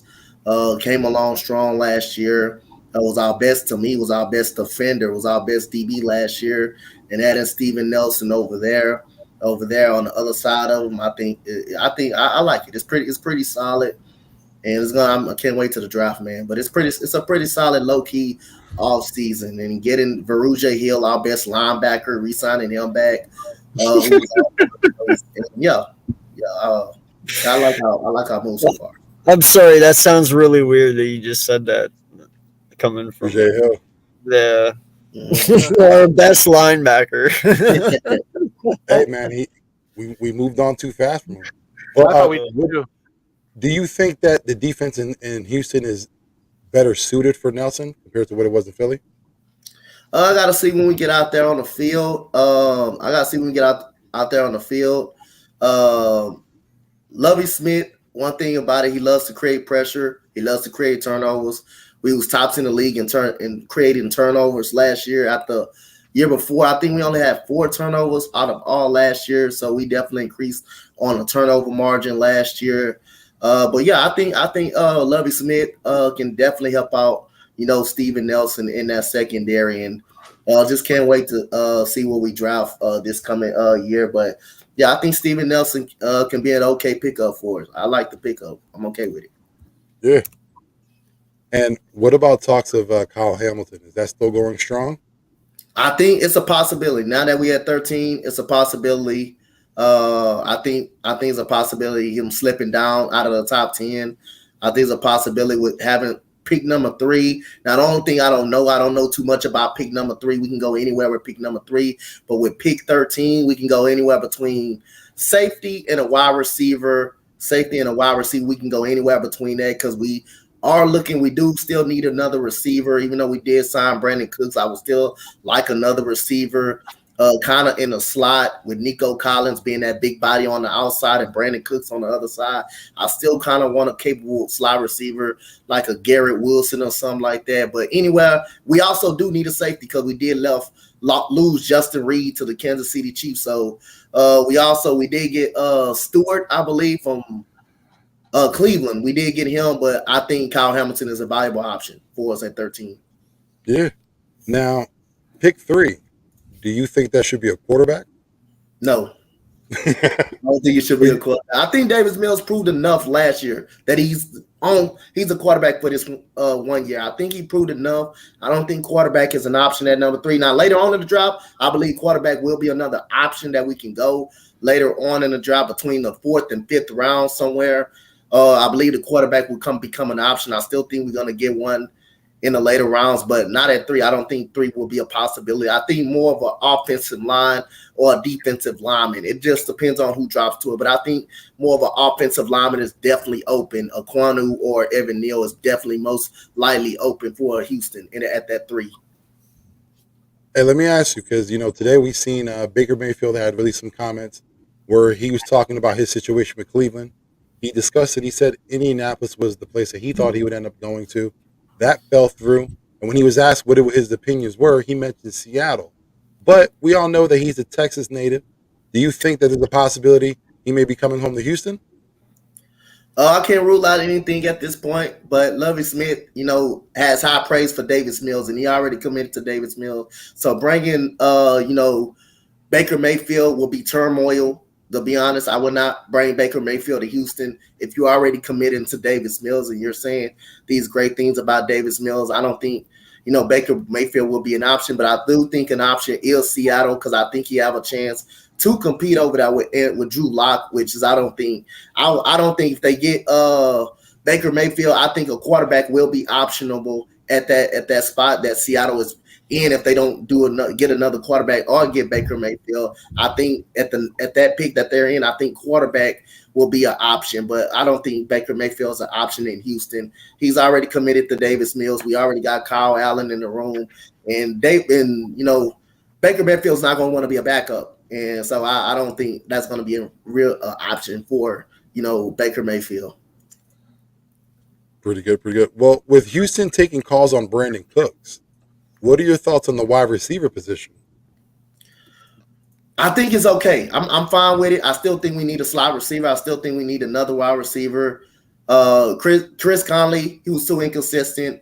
Moore stepped up a little bit last year, very much. I was impressed with Chris Moore. He used to be a special teamer for Baltimore. I was very impressed with him, how great he played late in the season, including some big catches against the Chargers when we knocked them out of the playoffs. Pretty much. The Chargers will look back at that game, and that's the reason why they really actually didn't make the playoffs when we beat them. But I still think we need a capable wide receiver. I still think Chris Moore is more of a special team than he is a receiver, but he did show some sign. I still think we need a receiver in the draft. I still think we need one, but I like the receiver position. They compete. Nico Collins is a big jump ball body type of receiver. He can also get off press coverage, and we all know Brandon Cooks is when he's on the field, when he's not having a concussion. And yeah, I feel solid about our receiver. I think we got a competitive receiving core in that locker room. Sounds good. Now, my last question is, and we discussed it before. Yeah. There's a possibility we may be moving on from Gardner Minshew. Do you think that's someone that Houston may have interest in? Possibility, but it's going to be a backup. I think he can get second string now. I think he can get second string quarterback now, but I think it could be an option, but nothing more but a backup. Nothing more than a backup. Man, you really like Mills, don't you? No, but the problem is, I think he done enough to earn another year. He showed poise in the pocket. He showed a lot of grit. He showed a lot of ability that he can take a hit. When he gets pressure, he can take a hit. And he was the second best rookie in the National Football League last year. 16 touchdowns, 10 interceptions, quarterback rating of 66. That's the second best rookie stat line all of last year. So he's done enough to deserve another year. So he's had some upside, but I don't know about franchise quarterback. He has some upside though. He's shown flashes. Now, what about the running back position? Because that was something that was in flux last year. Do you think that that's a position that they focus on in the draft? Yeah, they're gonna give. I will focus on that second round. They already having talks with some of the top running backs. I'm not satisfied, even though Rex Burkhead did have a solid season last year for us as an old guy. We did get Marlon Mack. When he's on the field, he's very good. He had a 900-yard season and a 1,000-yard season when he's on the field. But I still think we're going to get a running back. We're definitely getting a running back in the draft. That's a must running back in the room in the draft. We're definitely going for a running back. That's no question. That's no doubt. Yeah, like we said before, there's a lot of question marks with Houston. Their needs are mile long. Is everything. The needs are pretty much everything. But do you think with the pedigree that Lovie Smith has with with his defense and how Houston's defense is shaping up, do you think their focus is going to be more on the offensive side of the ball? I think the focus is gonna be a balanced focus. Now that Lovie Smith is in the building, now that he's a defensive minded coach, they already made it clear. Running back isn't definitely an option. Receiver definitely an option. Safety is going to be an option. They definitely going to get a safety. Cornerback, even though we did get Steven Nelson, we did resign King. I still think cornerback is going to be an option. We'll be surprised because Sauce Gardner is getting a lot of buzz. So I think he's going to be picked early than what people expect. I think he's going to be picked real early than what people expect. I wouldn't be surprised right there. But again, the options are open. We can be balanced in the draft between defense and the offense. So we're going to be balanced. Yo, real quick, guys, we got 24 people still in here hanging out with us. So I appreciate each and every one of you. You guys have been awesome. Real quick, I want to thank Joey for stopping in and hanging out with us and talking Eagle football with us. And yeah, man, give yourself a shout out real quick. Not that you need to. I mean, everyone knows who you are, but yeah. Yeah, dude. My YouTube name is Joey Shake 72. Cover the Eagles all year, every single day. Live streams every day. So yeah, I'm just covering the Eagles. The draft. We'll be streaming the draft, and we're gonna have a lot of fun, man. It's gonna be a big mystery what happens, but it's gonna be a lot of fun. Yes, sir. That it will. Always good to talk to you. Always. Can't wait to see your draft reactions. Oh yeah, I'm getting ready for it. I'm getting prepared. So. Hey, Jakes, whenever you're available on Wednesdays, you always got an open seat here, so you're more than welcome, my guy. Yeah, I figured. If I'm free, I'll definitely I'll ask to hop in and we'll be good. So, all right, man. Well, all right, guys. You can be safe, brother. With you, man. Have a great night. Yeah, you too, man. You guys have a great day. We'll talk soon. All right, Joey. All right, bye.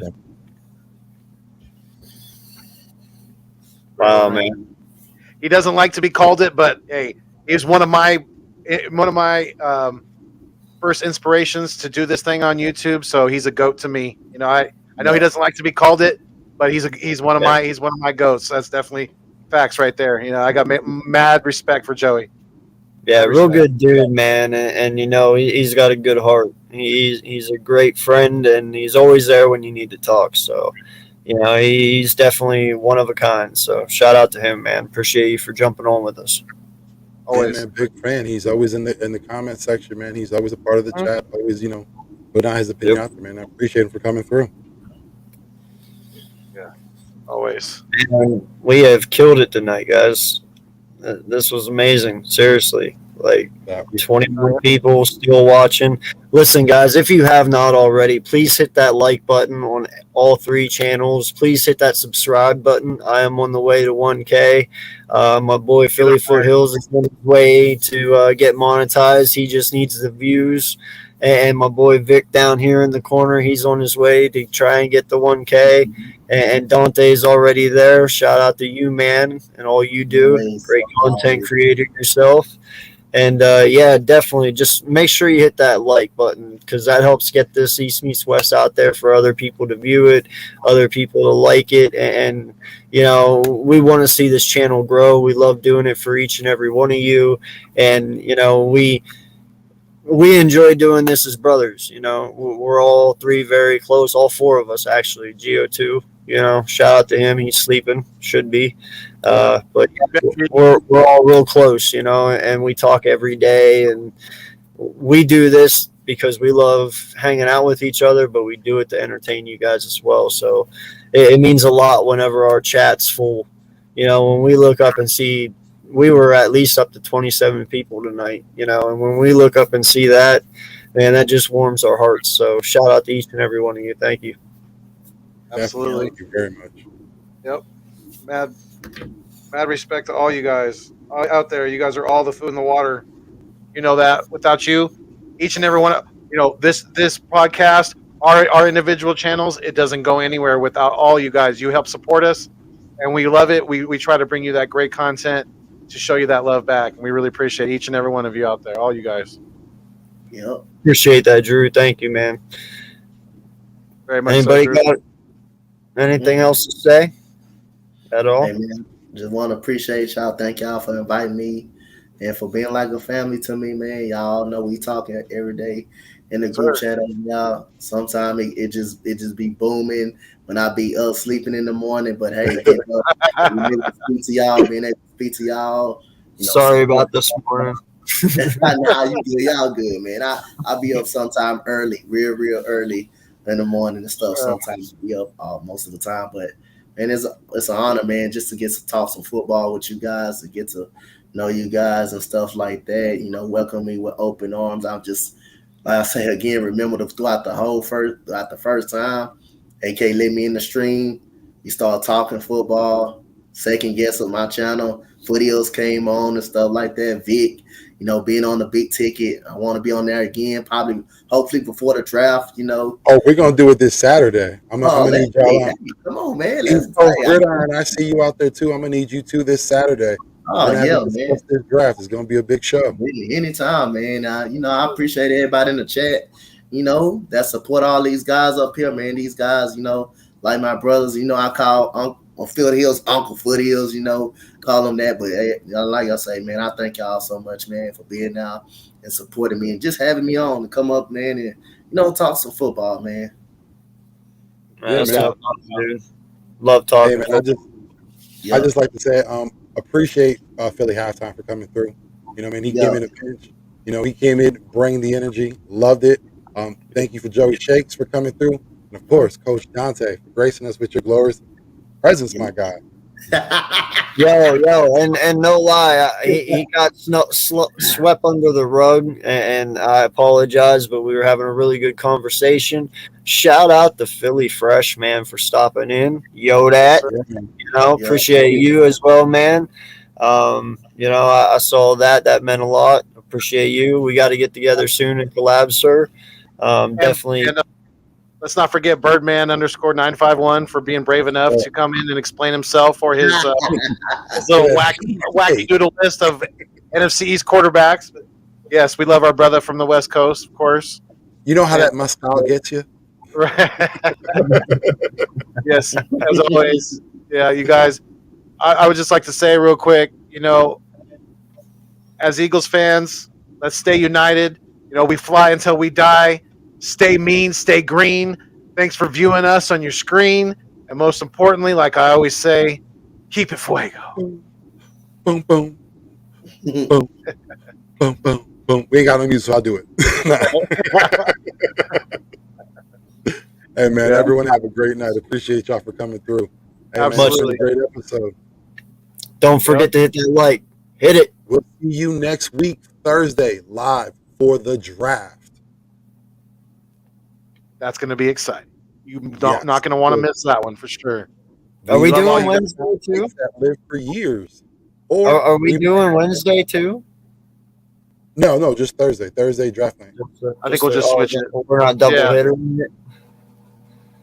I mean, maybe you never know. Maybe we could do another live or something. Maybe not necessarily East meets West, but maybe we'll call it the double doinker.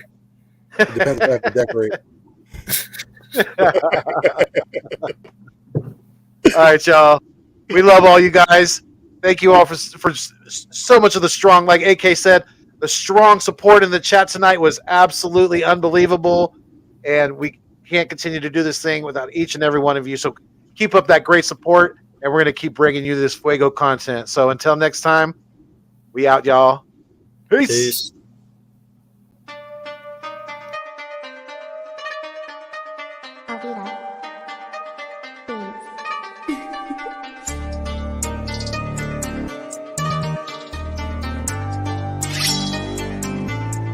Monk.